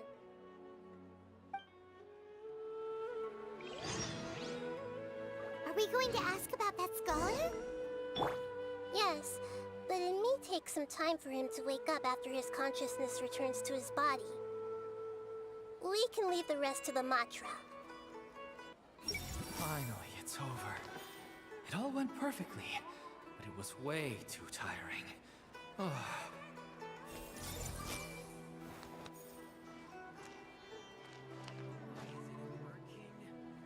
I see everything!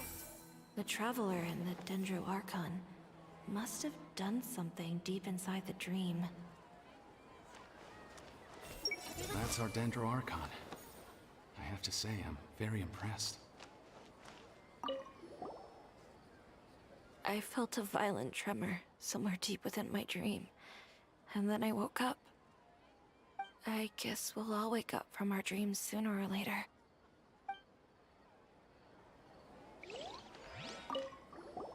I'm really glad I reached out to you earlier.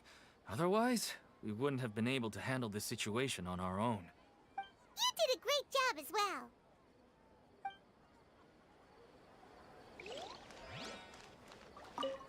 They all started waking up around the same time. That's pretty amazing.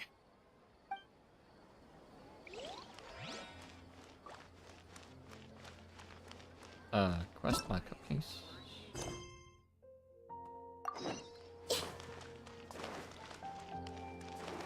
I would like to be sure where I'm going.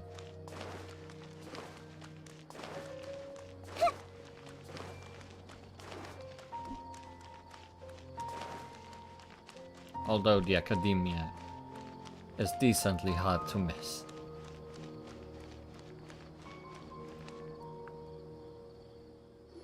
Oh, it's the great Dendro Archon. How can I help you? I would like to check the registration records of a Kashara War scholar. He should be in an unconscious state right now. Okay, just a moment. Sorry to keep you waiting, Dendro Archon. We have confirmed that there's a scholar named Beinuni who's been unconscious for a while. The cause was improper operation of the Akasha.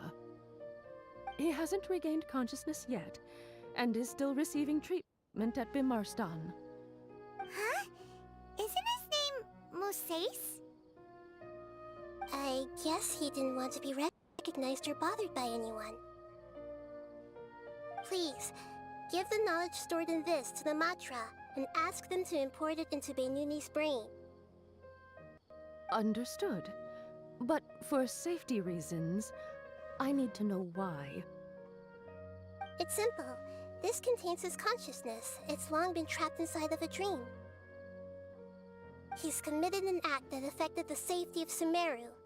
After he wakes up, I'll inform the General Mahamatra of all the details. I see. I'll take care of this right away. Thank you, great Dendro Archon. No problem. Alright. Everyone should have gathered at a moment of dreams by now. Let's head back.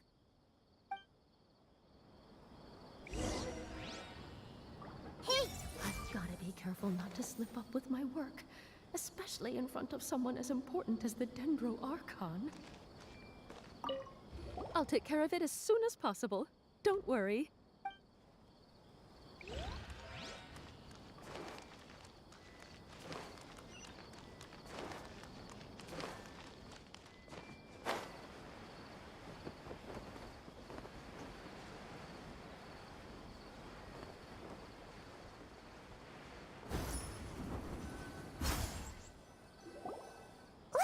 quiet and just listen in. I wonder what she's going to say. Hello, all of you who have just woken up. I'm sorry for interrupting your beautiful dreams. I may have acted a little cold when handling things in the dream. I sincerely apologize for that. Dreams have amazing power. They inspire us to remain resolute in the face of adversity and help those with aspirations achieve their desires. But dreams also have the potential to exploit people, confuse the senses, and distort the truth. Unfortunately, you were all chosen as prey for an elaborate scheme. As I've said before, I'm still learning and cannot fully empathize with the pain of all the loss you've experienced. But just take a good look around you, and you'll see many other people who have had similar experiences. You should be proud that you've been able to gather here and look toward the future together. The path of life is long, and it's hard for us to see the destination. This leads us to ask a lot of difficult questions. What's the meaning of life? What's the purpose of my existence? Why do I keep experiencing pain and loss? Of course, the most comfortable choice is to stop progressing, give up thinking, and just keep repeating whatever you're already familiar with. Whenever you have such thoughts, just look at the people and things around you. Some people work hard all day so that their families can have a hot meal on the table at night. Some people travel all over the world in order to create art that resonates with all of Teyvat. Some venture in search of the world's secrets to prevent rapidly approaching, yet still unknown, world-shattering catastrophes. Life is not just about yourself. Each and every one of your actions shapes you and the world around you. Look, friends and family will remember what you've done, and even some people you've never met may benefit from your actions. Therefore, many people will strive forward to forge new paths, even if they have to endure great pain to do so. Once you begin your journey on that same difficult yet rewarding path, you'll come to know the answers to those big existential questions, yet they will no longer feel as life-defining as they did before. But if you were to believe that life is nothing but an empty, ephemeral dream, then that's also the only thing it'll ever become. You are free to choose how you want to live your lives, but as your Archon, I should first make this information known to everyone. In the end, it's up to you whether you want to embrace a beautiful dream at the cost of your real life.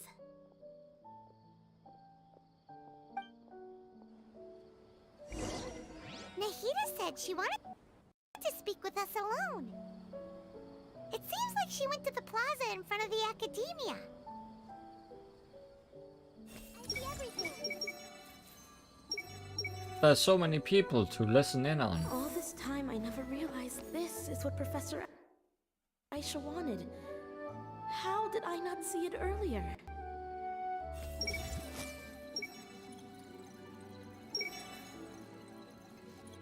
I'm so happy I finally found a place to stay.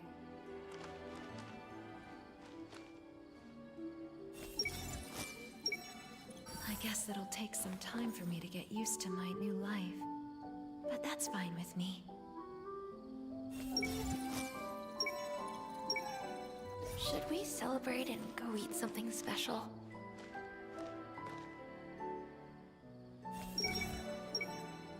I should buy her a drink later.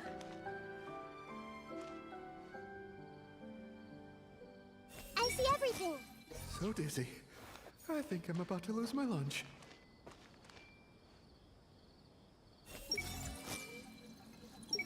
I'm so lucky Hydar wasn't hurt. Hey! Dad is the best.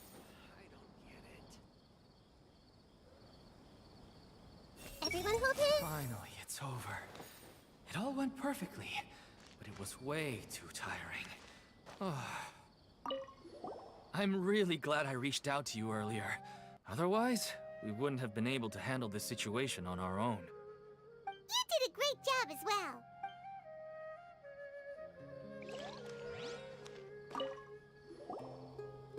Thank you for rescuing me. I'm really sorry. Luckily, Haidar wasn't injured because of my stupid mistake. Dad said you're amazing. You're real heroes. Thank you.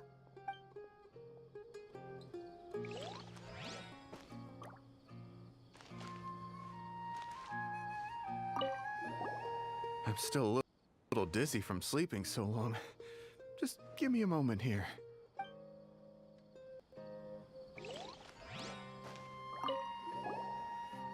I discovered that Nasser and I get along pretty well. We both have pretty straightforward personalities. It also turns out we both disagreed with a Dendro Archon. One in real life, and one in the dream.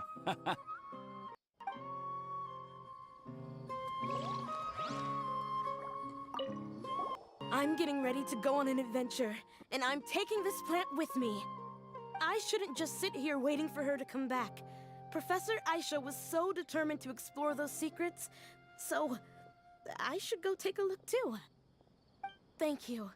May we meet again in the future. I hope we'll see you and your plant again. Since we were neighbors in the dream, how about we rent a place together? Sounds good. I can't afford a house on my own anyway, but I'm sure life will get better.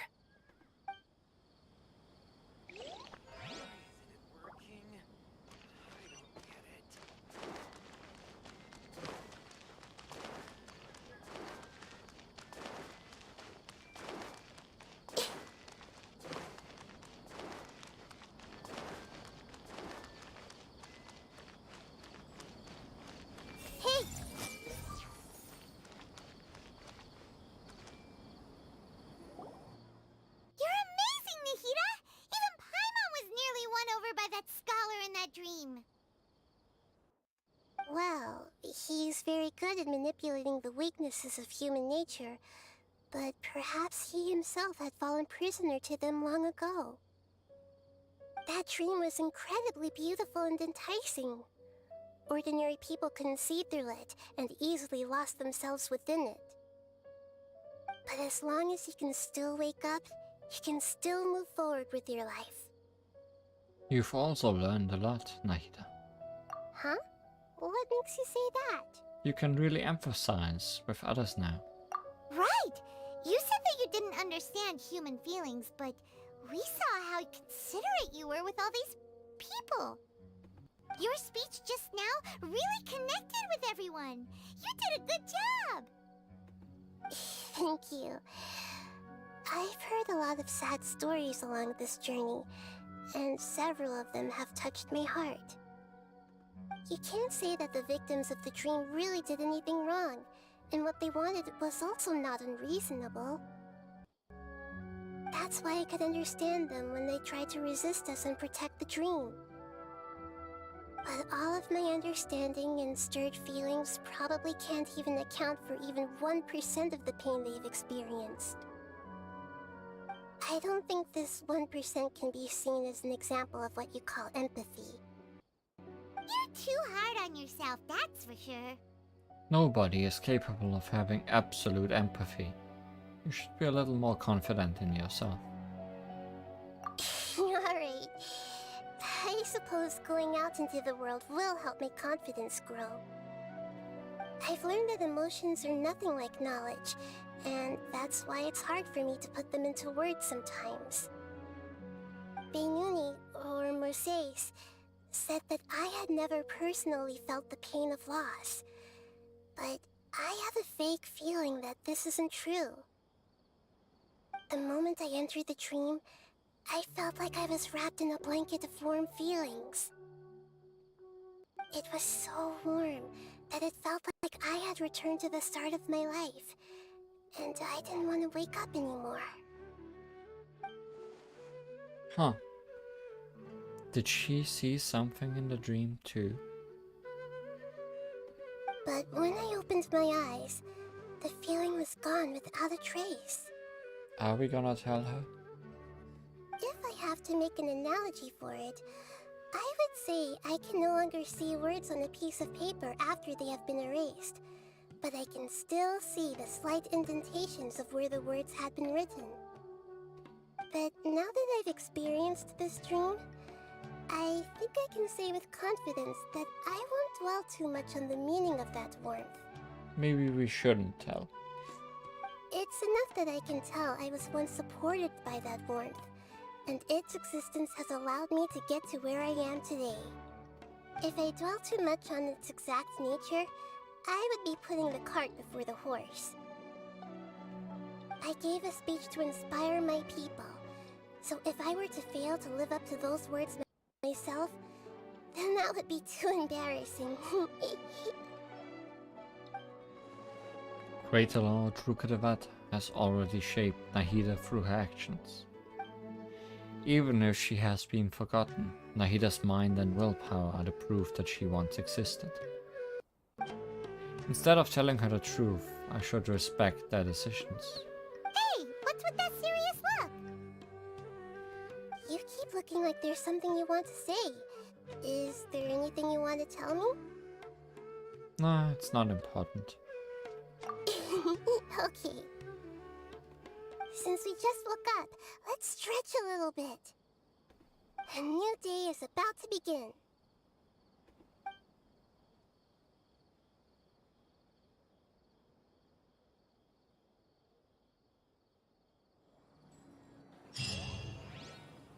And so ends Lingering Warmth.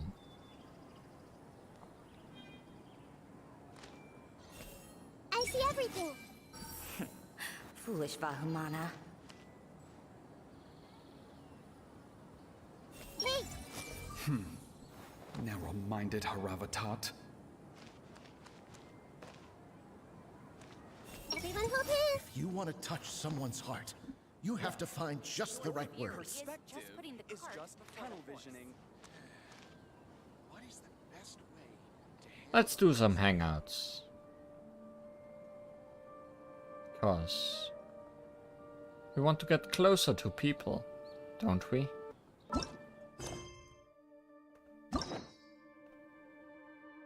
And the one I want to do today is Shikanuin Hazo. Trap him by storm. Maybe we won't do all the endings. It depends on how long this is gonna take.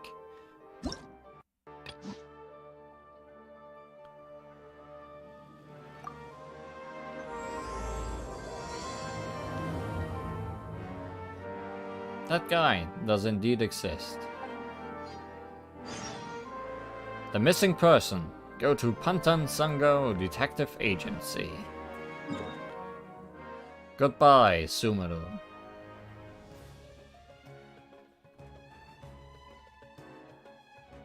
Hello, Inazuma.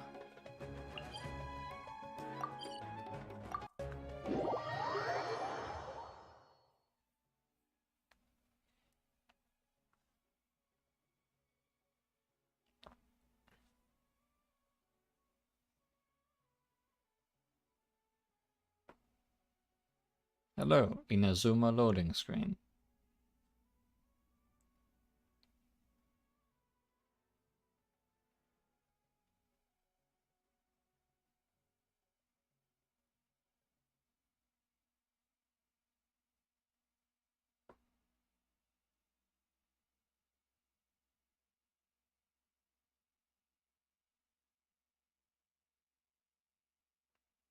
Changing regions far into the stream. Sure, takes a while.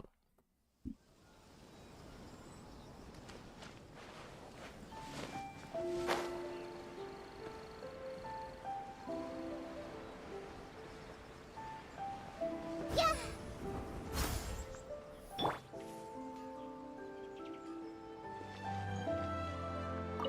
Hi, Sango. What if the Traveler is also unavailable? What am I supposed to do? Well, that's your problem.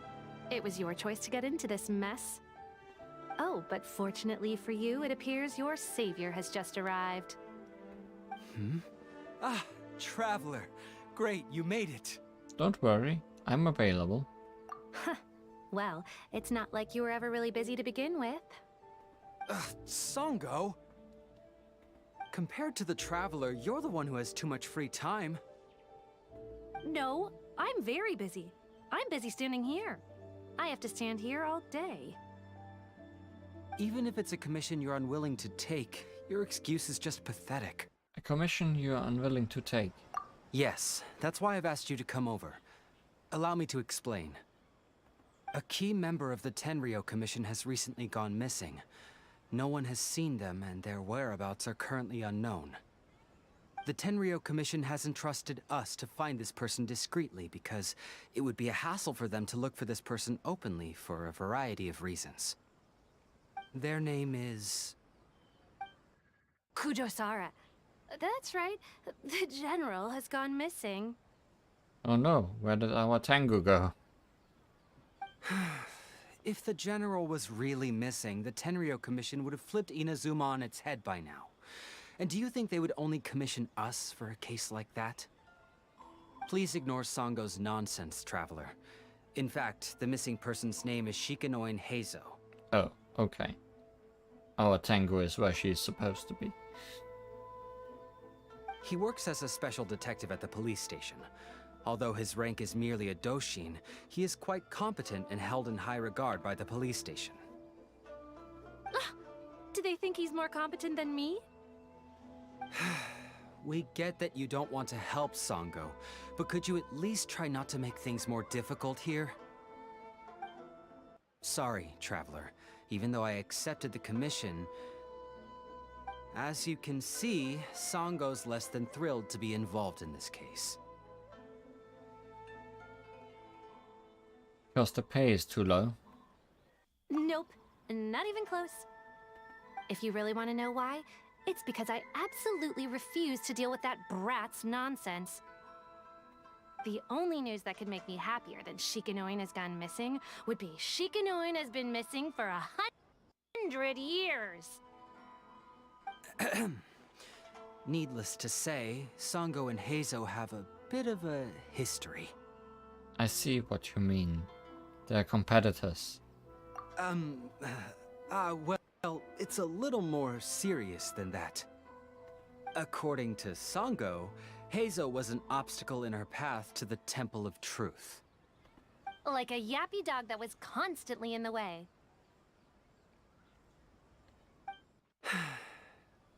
Even though Heizo has a unique personality, he's actually a nice guy. Really, I've learned a lot from him. So I can't just ignore this case, even if Songo doesn't approve. At the very least, I could entrust the commission to someone capable and trustworthy, like you, Traveler. I see. So you're outsourcing it to me. Huh? No, it's not like that. Listen, I'll pay the entire amount originally promised by the Tenryo Commission, and I'll even personally throw in some additional funds. I'm really hoping you can take this commission, Traveler. Well, I'll have to, because I kinda wanna hang out with Heizo.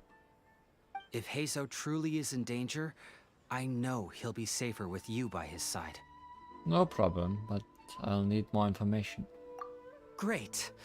We've learned that Heizo had expressed interest in Watatsumi Island before he disappeared. During the war, he apparently carried out some mission on Watatsumi Island, and once the war ended, he made frequent visits to the island. I heard you have a good standing with Sangonomiya. I think it might be a good idea to use that as a starting point for your investigation. Understood. I'll head there immediately. Well, that's about all I have to tell you. Oh, please take this commission letter from the police station. If you find Heizo, return there and report back to them.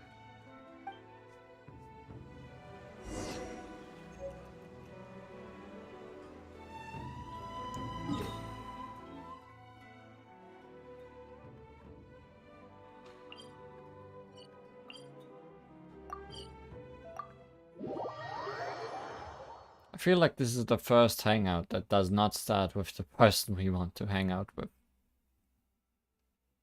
But I might be misremembering.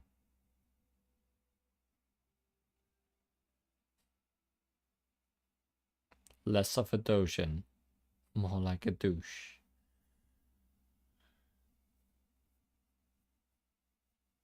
That might not be wrong.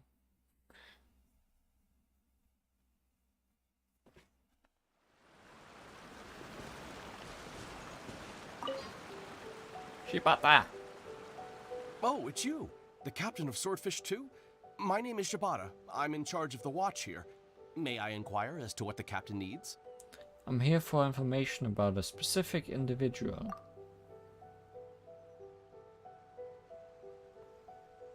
So his name is Shikanoin Heizo, huh? Yes, I'm familiar with the detective. He used to stroll around the area. Her Excellency had assigned me to keep a close eye on him at the time, fearing that he would do something unpleasant, but I eventually realized that he acted more like he was on a trip or something. Come to think of it, I believe he was recently spotted in the area east of the Sanganamiya Shrine. Please feel free to go there and take a look for yourself.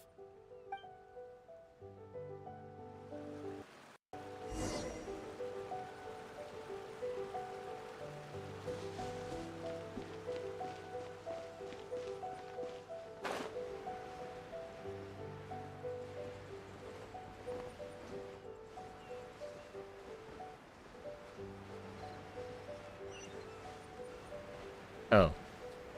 Not down here. But right by this teleport point.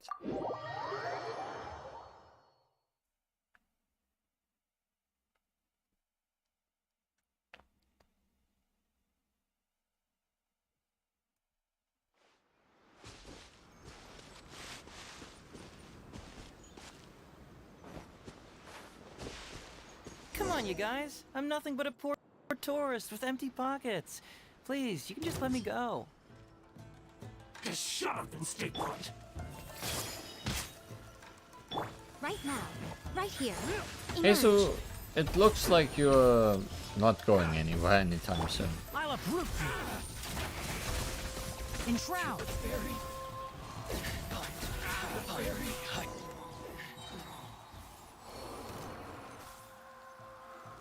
Well, well, look who it is. I was wondering who could be valiant enough to wipe the floor with these guys so easily. Turns out it was the distinguished traveler.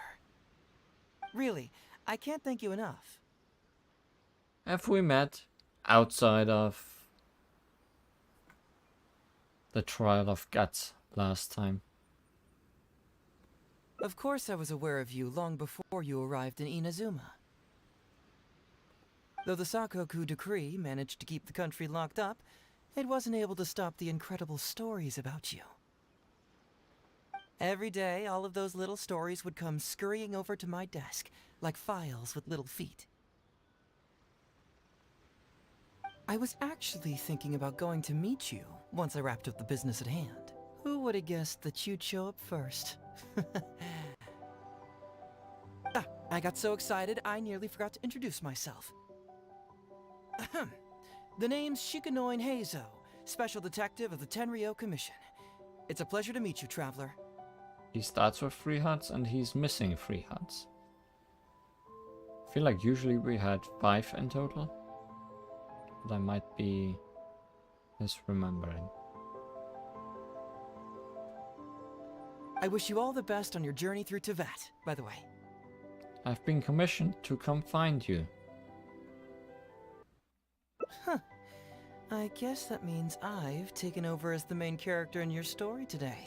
Correct. Now that Nahida has served her purpose. And yeah, usually we start with 5 full ones. And have to try not to lose them. Maybe this time they will play a more important role. I've always heard that you take commissions from all kinds of people, helping everyone out with everything you can imagine. So now it's my turn to take your help, huh? Don't mind if I do. Aren't you curious about whose commission it is? That was already obvious to me. It's no coincidence that you've arrived here. 'cause that would be the stuff of an epic novel. The two protagonists of the story both travel to Watatsumi Island by chance and cross paths as if by fate. The traveler from afar heroically rescues the weak and defenseless detective from the clutches of the ruthless Nobushi. Traveler, you are so dreamy. Well, dreams are kinda important. Unfortunately, though, I don't believe in coincidences. So, guessing you came to me on the police station's commission, didn't you? How did you know that? I'm a detective. Can you guess what gave it away?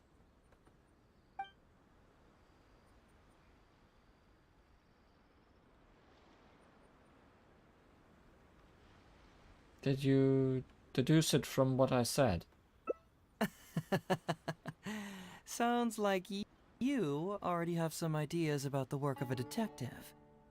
Let me ask you this. What's that your little sidekick is holding? If I'm not mistaken, it's a commission letter from the police station.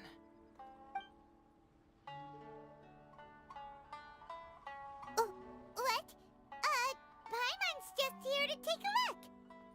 Also, I think this is the first time Paimon gets acknowledged in any of the Hangouts. And hey, who are you calling a little sidekick? Paimon was worried she might be in danger, so Paimon came to help. Why are you two staring at Paimon? Is Paimon not supposed to be here? You are not. And I'm not staring, I'm just taking a look. Yeah, I'm also just taking a look. She can look, but you can't. Oh, come on. Don't be like that. After all, this is the first time I've seen a voice. I must admit, I'm most intrigued. Seen a voice. Huh? Voice? What are you talking about? A vision is an external magical focus, right? Well, similarly, a voice is an external voice box. I've heard that the Traveler isn't very talkative, but given how chatty you are, you must be her voice, right? That would be actually interesting, but I have a voice actor and I speak sometimes. That sounds awful! Paimon's not somebody's voice! Paimon's emergency food! Why are you saying that so proudly? Wait! Paimon's so upset she can't think straight! Paimon is Paimon!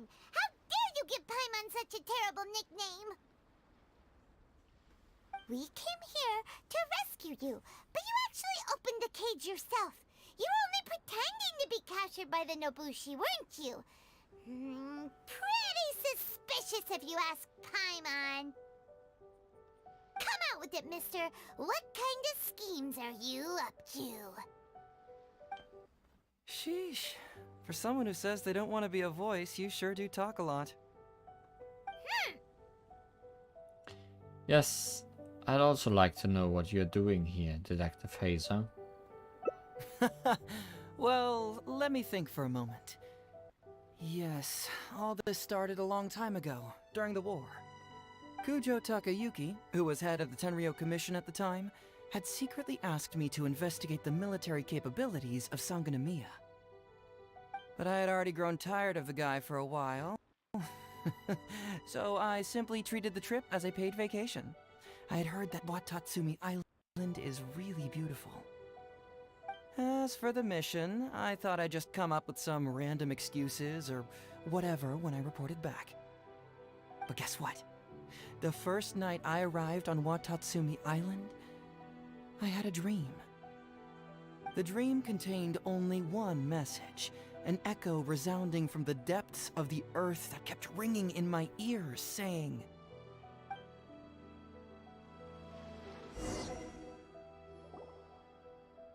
"Something vital is missing on this island." Isn't that bizarre? Something vital has gone missing on this island. Has something evaporated into thin air? What could it be? Please don't just suddenly whisper in my ear. Also, Paimon has evaporated into thin air. Paimon bets it must be something delicious. Nope, still here. You know, because the soil of Watatsumi Island can't grow crops. There's a shortage of food here. Oh. Food, huh?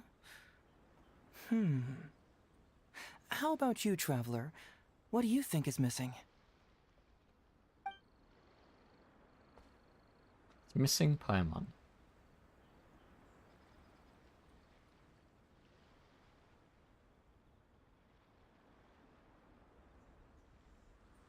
Currently there is no music.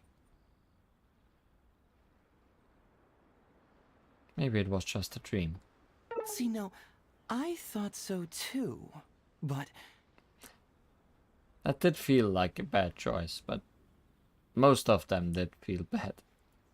After that, I had the same dream over and over again. Interestingly, I didn't have the same dream again after I left this place, so I became even more intrigued. Was this really just some random dream?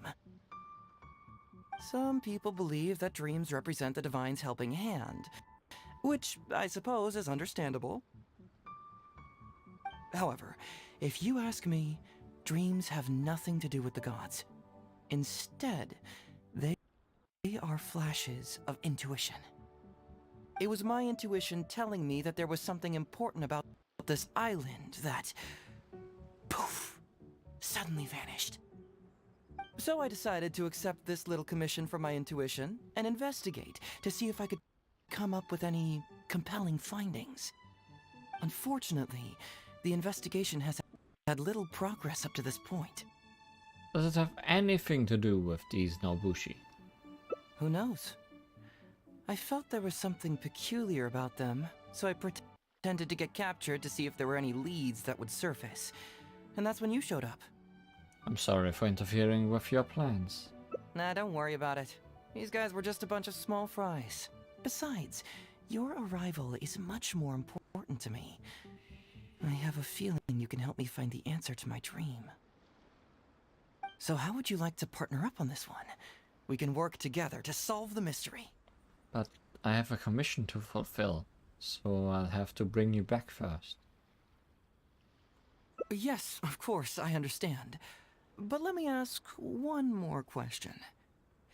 Did the police station say they are looking for me because of something important? No, they didn't. Well, then it's probably nothing major. Most likely they're short on staff or something petty like that, and they happen to remember their model employee. So since we're already here, why don't we just solve this puzzle together? Once everything is settled, I'll gladly accompany you back to the police station, or anywhere else you'd like to go. What do you think?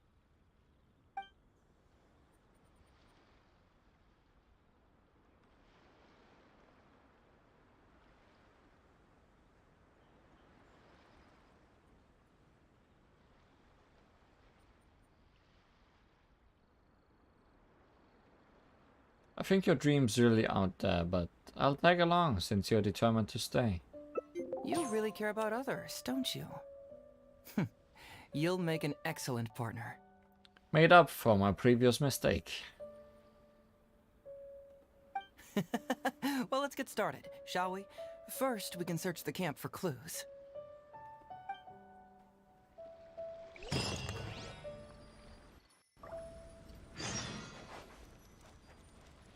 Crap. Crap gone.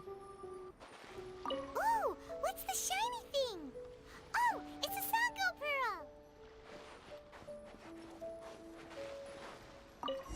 Hey, isn't this crystal mirror?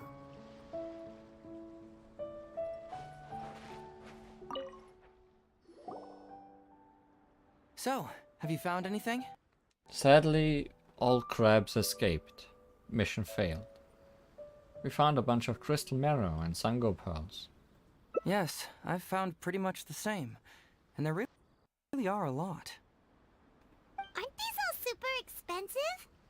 Oh, these must be the valuable things that went missing from the island. That's it! The Nobushi must have stolen them all. I don't know if I'd go that far. The Nobushi would be very hard-pressed to find many opportunities to get their hands on commodities like these. Huh? What do you mean? Did the Nobushi gather all this themselves? No, that's unlikely. Crystal marrow is a rare material for crafting weapons, and Sango pearls are an even more precious commodity. Here's what I think. Due to Watatsumi's poor soil, the island's economy is quite fragile and heavily reliant on the trade of these special resources. So, it's absolutely vital that they keep them under lock and key and well out of the Nobushi's reach. Which means they got lucky with a huge batch like this. My guess is they ambushed a caravan. If we go ask around the Sangonomiya Shrine, we can find out if there have been any recent instances of caravans being plundered. I know someone at the shrine. Follow me. Perfect. I knew you'd be a huge help. Well, duh! The Traveler is Paimon's companion after all.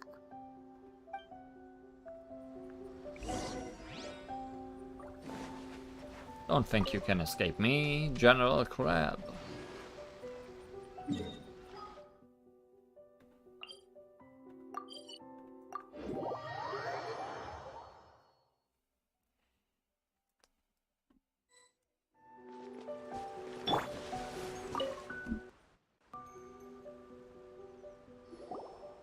Captain, I see you found the detective. Watatsumi Island sure is a beautiful place. I don't think I could ever leave. You can stay as long as you like, granted you don't cause any trouble, that is. Her Excellency has stated that all friendly visitors are welcome. I'd like to know whether any merchants or caravans have recently reported incidents of stolen goods. Incidents of stolen goods? Not that I'm aware of. Her Excellency has recently launched several measures to boost the economy, including the development of trade routes and establishing our own caravans. Troops have also been deployed to protect them, so it is only reasonable to assume that the current trade routes are already very safe. Any looting or theft would be practically unthinkable. That's strange. Then where did the Nobushi get those goods from? Huh? You mean you found goods of unknown origin?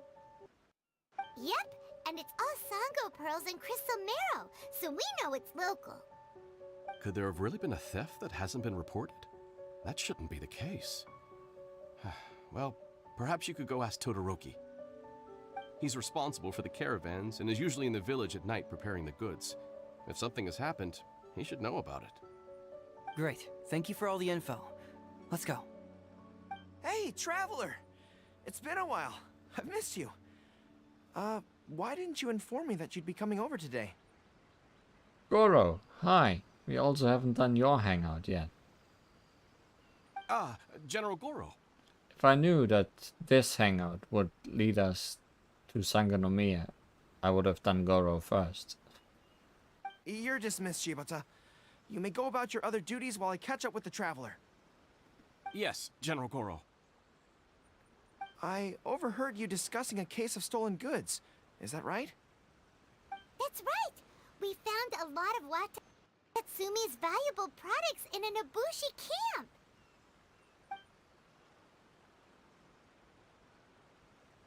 I see. So you've come to ask if we know of any relevant cases. Well, I'm ashamed to say that, yes, the caravans have been plundered. And not just once, I'm afraid. We had already dispatched additional forces to protect the caravans, yet the crooks still managed to get away with the goods. And you're concerned that if this kind of news were to get out, it would undermine the confidence of other caravans. So you didn't make it public, and instead kept the news to only a select few. That's correct. I never expected you to be so concerned about Watatsumi's affairs, Detective Heizo. Just a force of habit, really. As a detective, I notice these kinds of things. Oh, so you two already know each other? Actually, I've only heard of Detective Heizo from the soldiers' reports. We've never met in person. Darn it. You're right. Now that you mention it, I've been on Watatsumi Island all this time and still haven't properly introduced myself. Man alive, please forgive me. It's a pleasure to meet you, General Goro. I'm Shikanoin Heizo of the Tenryo Commission. Yes, it's a pleasure to meet you too. I'd like to express my gratitude to you for stepping in and helping recover those goods. Ah, don't mention it. You never know what you'll find when you're out for a stroll. But if the source of the problem is not addressed, I'm afraid this sort of situation will continue cropping up for you. Yes, of course. Not only have we reassured the affected caravans, but we also dispatched personnel to investigate the culprits. The reports indicated that the stolen goods were being delivered to a merchant of the International Trade Association named Godot. It all seems pretty unusual. We suspect that there are bigger players behind Godot, and that their target is none other than Watatsumi Island's valuable resources. But unfortunately, it would be difficult for us to investigate further, given that... Given that, Rito, the island where the International Trade Association is located is not part of your territory, yes. They have cleverly picked their base of operations. I can see you catch on quickly, Detective Heizo. It's my guess that you're telling us this because you're going to ask us to assist you in finding who's behind all this, right? You're always thinking one step ahead.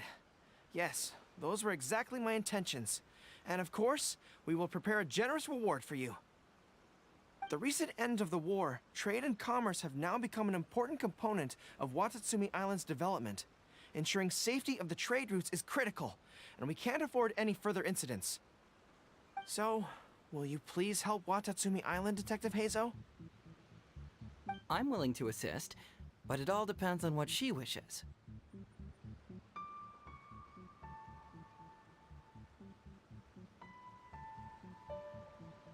Goro is a good friend. We should do this for him regardless of the rewards. Great! With both Detective Heizo and the Traveler on the case, I'm sure it'll be solved in no time. This better give me a heart for whenever we do Goro. The situation is now in your capable hands. I look forward to hearing your report when you get back. All right, we'll take care of it. Traveler, let's go discuss where to head from here.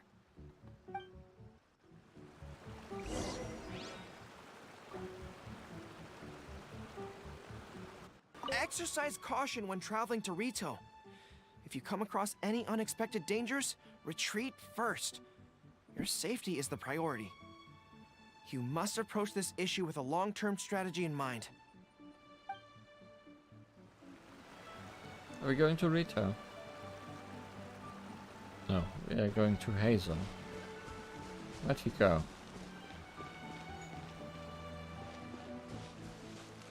Hazel?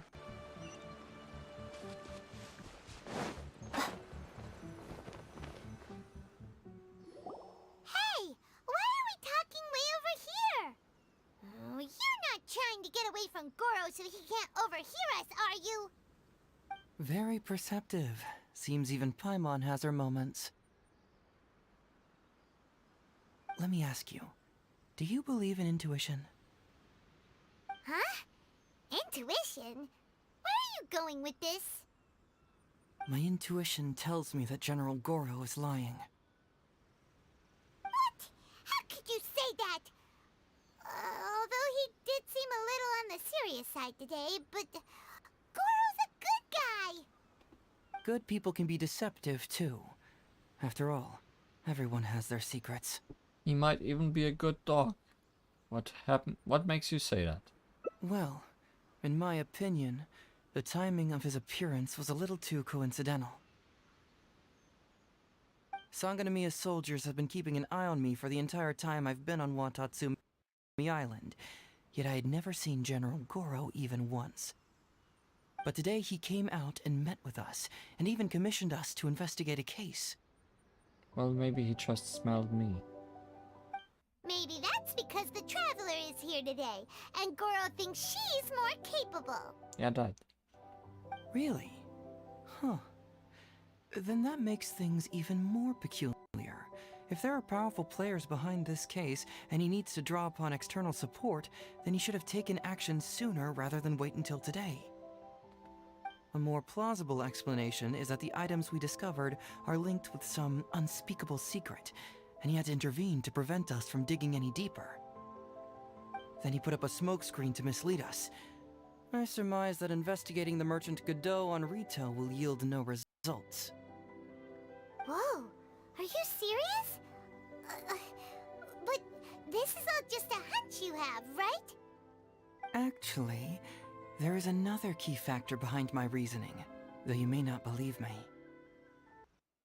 I sense something special about Goro. Something special? Yes. Whatever is missing on this island, I sense it in him. Whoa! Hold it right there! Are you saying Goro's a thief? As in he took something valuable? Yeah, maybe we are just barking up the wrong tree. It's not that simple. I can't fully explain it. It's just my intuition. This certainly doesn't line up with the Goro I know. Sure, I trust your judgment, but perhaps you're overlooking someone else, the true leader here.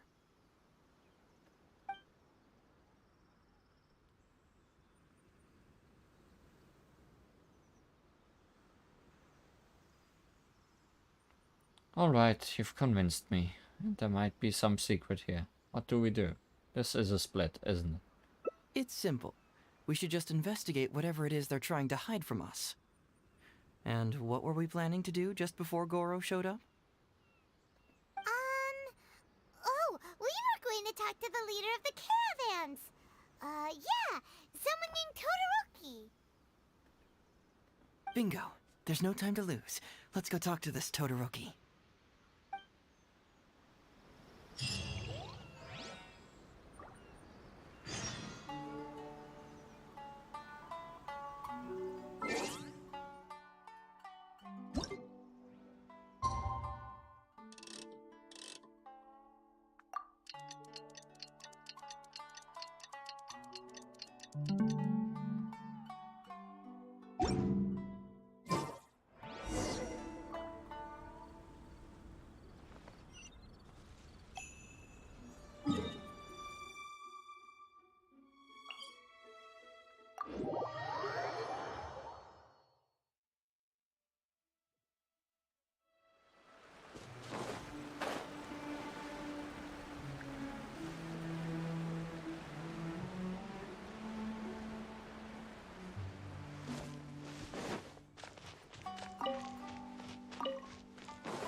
Todoroki, the shipment has arrived and is ready for inspection. Good, let's go. Hey, it's Todoroki! Shh, keep quiet. Let's follow him and see where he leads us. Thanks, fence. Oh no. Man alive. We straight... Todoroki, the shipment has arrived and is ready for inspection. Good, let's go. Hey, it's Todoroki! Shh, keep quiet. I think that was the fastest I've ever failed a sneaking mission. By not following immediately.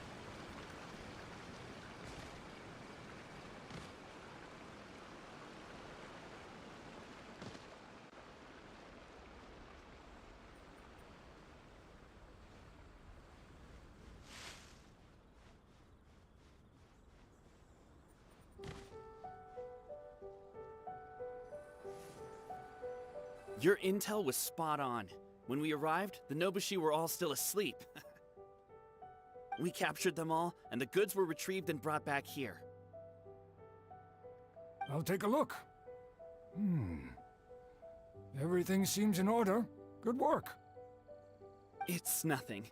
Thanks to the efforts of your caravan, the price of grain in the village has decreased. That's right.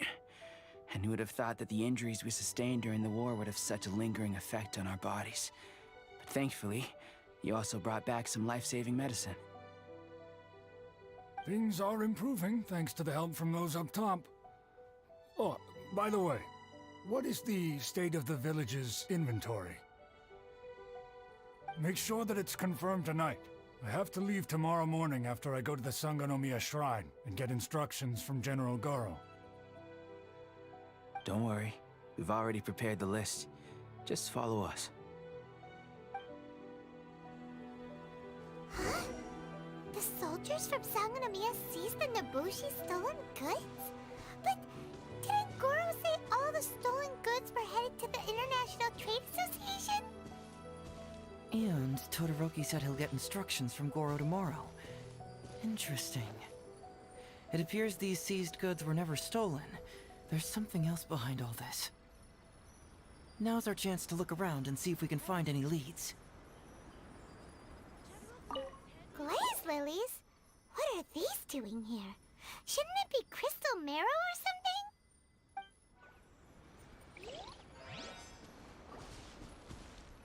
This box is packed so tight! It looks like it could burst. Let's see what's inside. Huh? What are all these plants and flowers? Oh, there's a small note here. A torn bill. The handwriting has been smudged by water stains, making it difficult to read. Only a faint outline of the words Foreign Trade Association can be seen at the signature.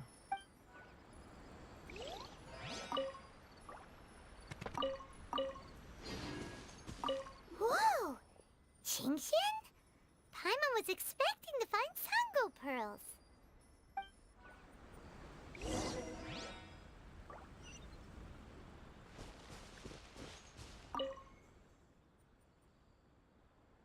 So, did you find anything? Whoa! Look at all the Qingxian! And glaze lilies too!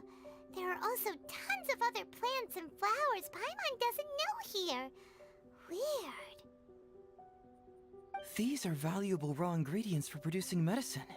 If these few crates were to be imported from Rito, the price would be jaw-dropping. On top of that, these items seem to lack a tax clearance certificate, meaning that they were most likely smuggled. Yes, very interesting. Now, where did the Nobushi get these goods? How about you? Did you find anything else? There's a bill here addressed to the Foreign Trade Association. Foreign Trade Association? I've never heard of such an organization in Rito. And if it's regarding foreign trade, then smuggling is an even more likely possibility. Alright, in which case, I have a rough hypothesis. First, Huh? Who goes there? Oh no! We've been spotted! Huh? Wait, Captain? Is that you? Oh, so it's you, Captain. You had me worried there. We almost mistook you for bandits. Captain, do you remember us? During the war, I was in the field hospital with Masashi. Teppei brought you to see us and helped find medicine for us. Hey, come on now. The Captain wouldn't forget. I gotta tell you, Captain, we all miss you. We haven't seen you ever since the end of the war. When we heard that you were coming here, we just assumed you were only going to see General Goro and Her Excellency. The guys are all really hoping to see you. How have you all been? We're fine. You don't have to worry about us, Captain. No, you're not fine. Captain, you may not be aware, but Masashi previously fainted on the front lines. The doctor thought that it might be a neurological condition caused by overstimulated emotions. It's pretty serious. According to the doctor, if it hadn't been for the medication he's been taking, he would have developed dementia. And that was assuming the best case scenario. You're one to talk. Don't forget why I fainted in the first place. It's because I heard that you got yourself killed by an arrow. I couldn't handle all the emotion. Later, I found out that he'd been shot in the buttocks and it was only a mild injury. I had an emotional breakdown for nothing. What do you mean for nothing? I got shot not by one, but 2 arrows in a row. The first arrow was to the left cheek, and the second arrow was also to the left. And because the arrows were poisonous, the wound still hasn't completely healed yet. I have to apply ointment every day, and I'm constantly worried it might reopen while I sleep. Look on the bright side. At least we're still alive. Yeah, I suppose you're right. But enough about us. What brings you here, Captain? Tell me about these goods. These goods were all seized from the hands of Nobushi and treasure hoarders. Todoroki was the one who provided us with the intel. He mentioned there were bandits here and there, so we went and took care of them while also confiscating the goods. By the way, Captain, you still haven't met Todoroki, have you?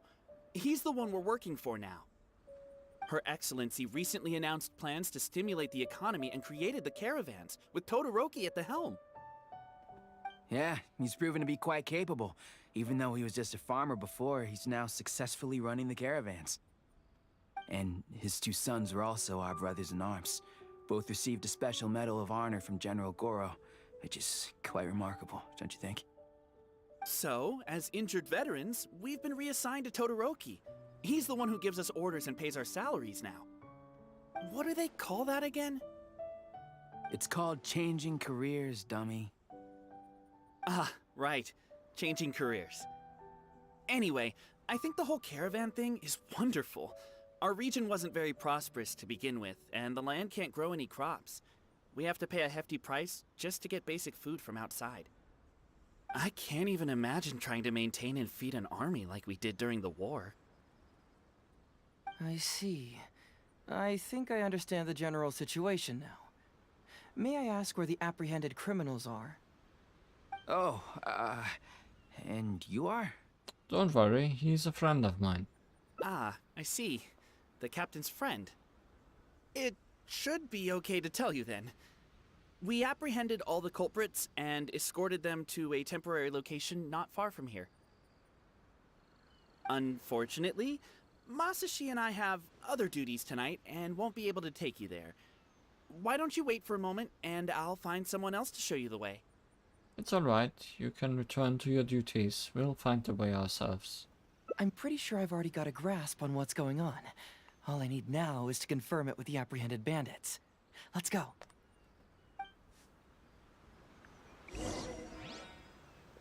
Are you still a little confused? Let me help connect the dots. This whole thing was actually quite similar to a case I once worked on previously. It was a case involving the trade of prohibited items, and they employed an old trick to execute the deal. The culprit would first go strolling down the street until they knocked over a pedestrian on purpose, using the opportunity to slip the prohibited goods into the Sir, please forgive us, sir. We are nothing more than petty thieves. Well, for once I actually walked too fast and didn't let someone finish speaking. Sir, what do I look like? A commissioner? Does my friend here look like a commissioner to you? Officer! First, I'm gonna need to ask you a few questions. Sure. Go ahead, ask anything. The soldiers discovered many valuable goods in your camp. The goods don't appear to be from around here, so the question is, where did they come from? Oh, the goods? Right, we picked them up at the beach. You picked them up? Well, no, we, actually stole them. Be honest now. Tell me the whole story. Yes, sir. I mean, officer. We took those goods from a small merchant ship just off the beach, but we didn't exactly steal them. You see, the ship's guards all took off running the moment they saw us. They abandoned the goods, and we simply came and picked them up. Yeah, that's stealing. But next thing we know, a group of soldiers arrives, and we're all apprehended. Talk about bad luck. We didn't even have a chance to stash away the goods before we got caught. You say that the merchant ship's guards fled without putting up a fight. You expect me to believe that? We just assumed they were scared witless and didn't have the guts to fight. I'm not bragging or anything, but our boss is pretty intimidating. With his massive muscle and strength, he could scare anyone. You really expect us to believe all this? No, you gotta believe me. Just the other day, we scared off an entire squad of soldiers. When they noticed us, they went running and dropped their goods. I swear. I still remember seeing tons of Songo pearls and crystal marrow in that load. All nice and shiny, too. Whew, it was amazing. Unfortunately, a bunch of pirates came later and snatched those goods. It just happened that our boss had diarrhea that day and couldn't hold off the pirates. This luck of ours. Wait a tick. Pirates?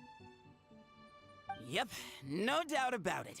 They came on a massive ship, and their captain was a pretty lady with an eye patch. We had no idea how powerful she was. Vader? It was like boom, boom, thud. Only took 3 hits before she knocked out the boss. A pretty lady with an eye patch? Oh. Does this description remind you of someone, Paimon? No!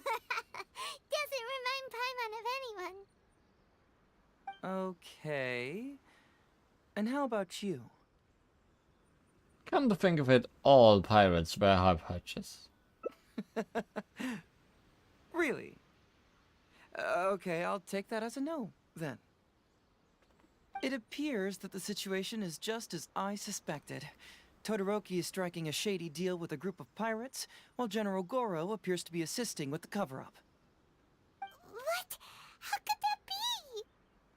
Todoroki said that he'd be going to Sangonomiya early tomorrow morning to get Goro's instructions before the caravan leaves. Now is the time to address any doubts you may have. Tomorrow morning will be our moment to confront them. Hopefully, my final question will be answered then as well. Your final question? The question of what important thing this island is missing. I can feel some connection to the question in Goro, Todoroki, and even to Kuda and Masashi. Hopefully, we'll finally have an answer tomorrow. Let's get some rest. I'll see you at Sangonomiya tomorrow morning.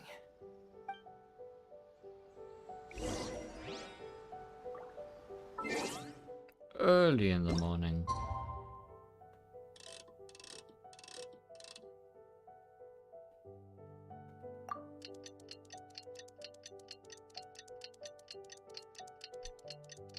Thankfully, the traveler has no ways waking up from her dreams today.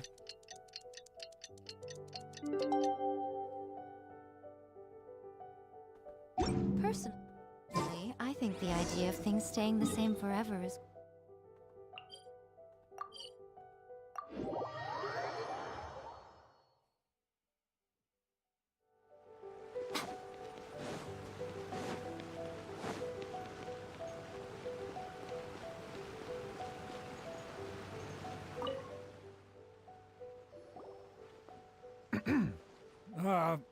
Who are you? Hello, Todoroki. I'm Shikanoin Heizo, Special Detective of the Tenryou Commission. I believe you've been manipulating large-scale illegal trades for some time now. Mind if we talk about that for a bit? You can't just go around spewing such nonsense, young man. And what if I'm not talking nonsense? Ridiculous. I don't have time to listen to this. Get out of here, you little brat. I know I'm on the younger side compared to you, Todoroki, so I'm sure you must have heard the old saying. Off the scale, some goods only weigh a couple pounds, but on the scale, they weigh more than 1,000. So the question is, do you want to put your goods on the scale or not? What are you trying to say? Well, nothing. All I want to hear is you personally confirming what we already know to be the truth. Masashi! Tokuda! Arrest these people! Huh? Todoroki, what's wrong? Who dares to cause trouble at Sangonomiya Shrine? Huh? Wait, it's... Captain? What are you doing? These crooks are trying to pry into the secrets of Watatsumi. We mustn't let them go. But, no. There must be some kind of misunderstanding. Todoroki, this is the captain of Swordfish too, one of our own.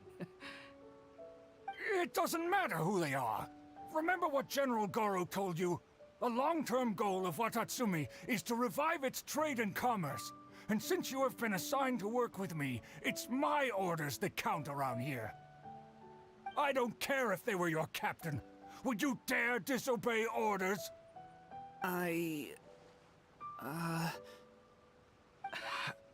What do we do? Well, what are you waiting for? All right, I see how it is. If you two won't do it, I will. I really hoped it wouldn't come to this.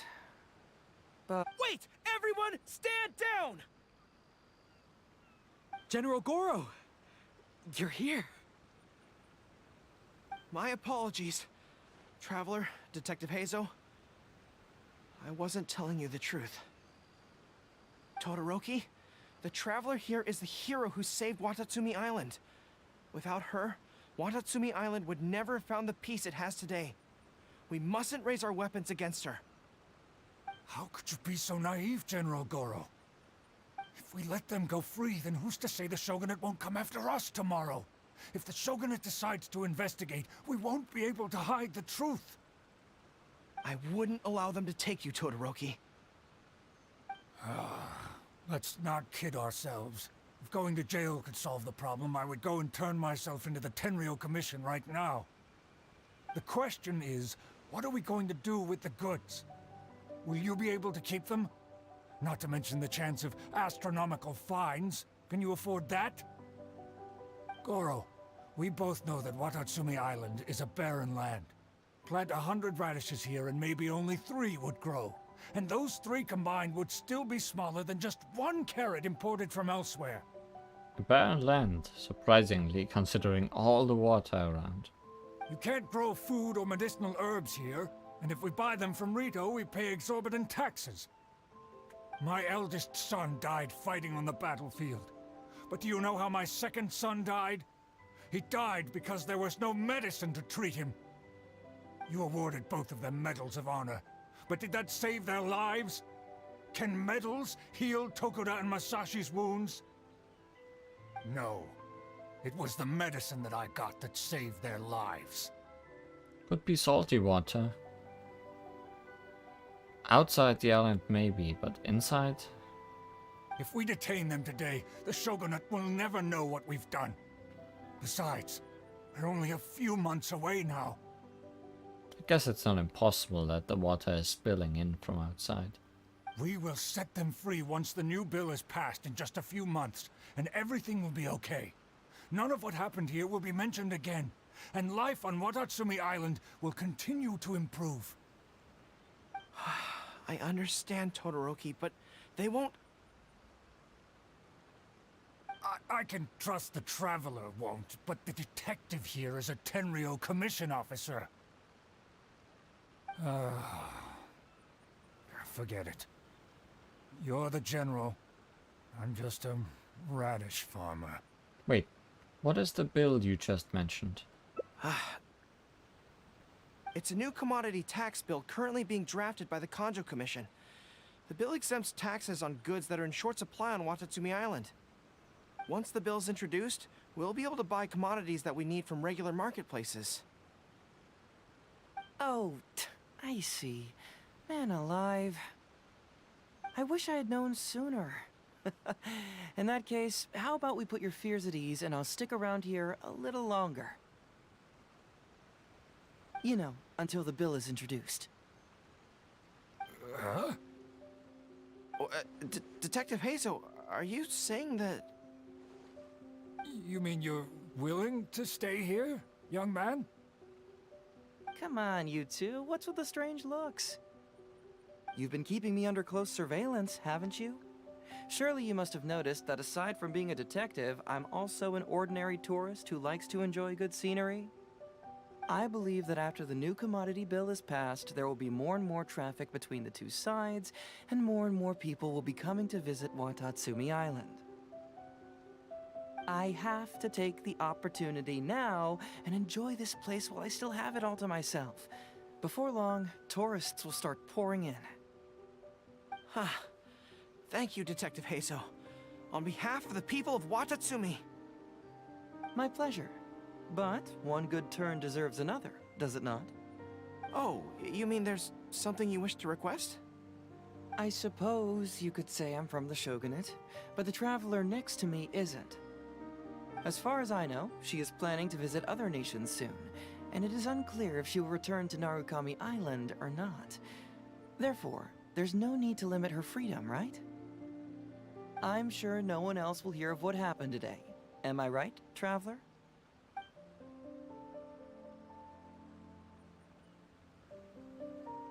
Agree with a nod. A cool nod. Well, it's settled then. She will always be an important partner to Watatsumi, and I would never dream of limiting her freedom. So please, don't worry, Detective Heizo. Almost full hearts. I'll hold you to that. But if I ever find out you've lied to me again, there's a chance I'll lose my cool. I could have been at full hearts if I didn't fail that one time. I'm sorry for not telling you the truth earlier. It's a serious matter, and I didn't want outside parties to become involved. But today, I realized my poor judgment. How could I possibly hide anything from Detective Heizo and the Traveler? I'm glad you understand now. But, in all honesty, I'm the one who should be thanking you. It's because of you that I was finally able to reach an answer. After all, nothing makes a detective happier than putting a case to rest. Ah, I understand now. You really are an interesting person, Detective Heizo. No, I'm afraid you don't quite get what I mean. I'm sorry? Wait! Paimon gets this one! It's the answer to your question, right? The one about the thing you sensed coming from Goro and the others. Now you figured it out! What? The thing you sensed coming from me? But I always have excellent personal hygiene. No, not like that. Hey, traveler, could I talk to you for a moment? Besides, I haven't had a chance to thank you yet.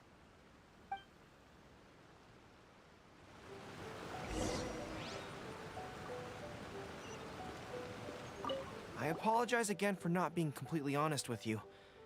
I truly am sorry, but I had to do it. I understand.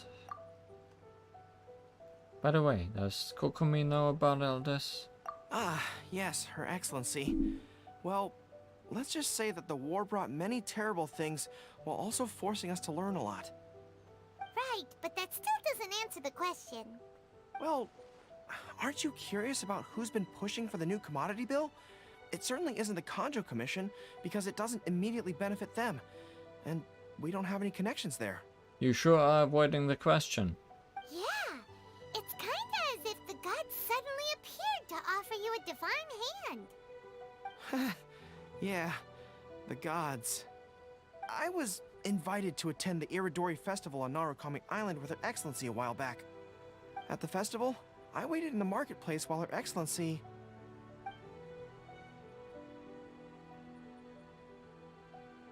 Went to see Lady I?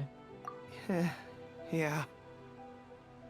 She went to the Kanjo Commission to see Lady Yai, purportedly for a book review, but there were other items on the agenda too. The meeting wasn't made public. Following her return, we began our attempts at boosting commercial activity, and it wasn't long before there was a push for a new commodity bill on Narukami Island. So, what do you make of it? Do you think Her Excellency knows about this? Raw probably. Wait. Huh? Ask Oro whether Kokomi knows about the happenings on Valet's Island. Okay.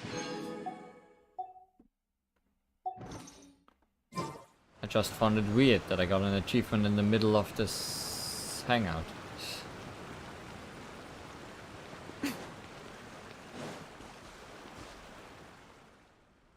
Hey, there you are. Come here, look, look. It's beautiful, isn't it? Watatsumi Island. It's remarkable how such a barren land can give life to such wonderful and stunning scenery.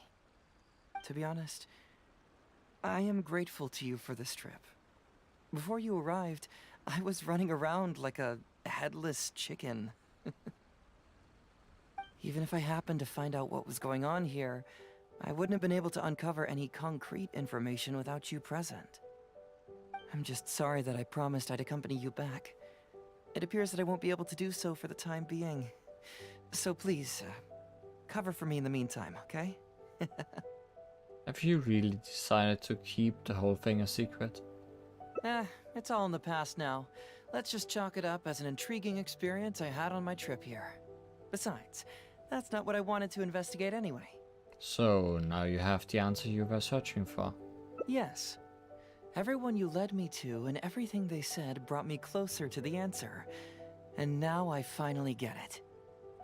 Watatsumi Island is an ancient land where the soil is poor and many crops do not grow because it's lacking a certain thing. But what the inhabitants of this land do have is bravery. They were courageous enough to stand up and resist the gods and accomplish what they knew could not be done. This is yet another instance in which that certain thing shines. That missing element. That certain thing is what I sensed present in Goro, Todoroki, Tokuda, and Masashi. Which is the true vitality of this land. I guess I was mistaken when I declared that something was missing. That something from this island had evaporated into thin air. Because even something that evaporates is not gone. It's still there, just in a different state of being. When water is heated by fire, it evaporates and eventually finds its place in the sky. Similarly, when the land was harmed, its vitality evaporated and eventually found its place among the inhabitants. This is the final answer I've been searching for. Anyway, thanks again. You know, even though we just met, I wish you could be my partner all the time. Call me Grady, I guess. But, of course, I know that's impossible. You have your own journey to complete. So I'll just keep doing what I can. Hopefully keeping my memories from evaporating safe and sound in my mind. That way, I'll always be able to remember these beautiful things. The beauty of Watatsumi Island. The people who are full of life and vitality. And you two, who are by my side.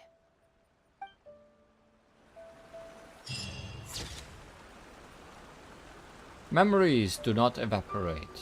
The journey will end, but the memories will remain. Unless you and Aranara, then your memories just Traveling to go other away. worlds is all that anyone seems to be writing about these days. Goodness knows what they find.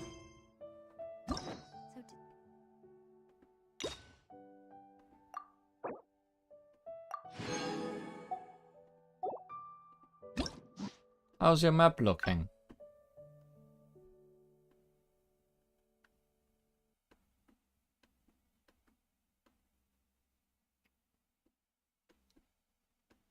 So, I was planning to do all the branches from the path we took, but it seems there were no branches on this path, so I guess this is fine.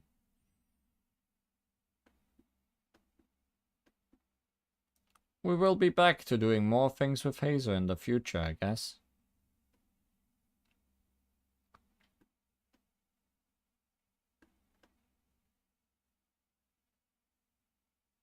Interesting that there were no more choices.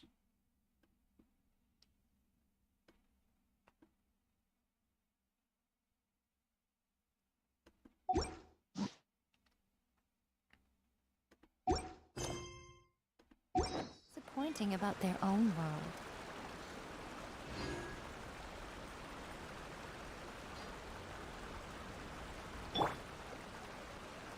Weirdly enough, that both stories today were involved with dreams.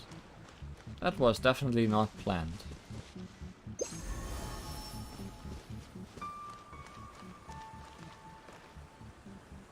But now, let's dream on. Thank you for watching today. I'll see you again next time. Bye bye. Committed to memory.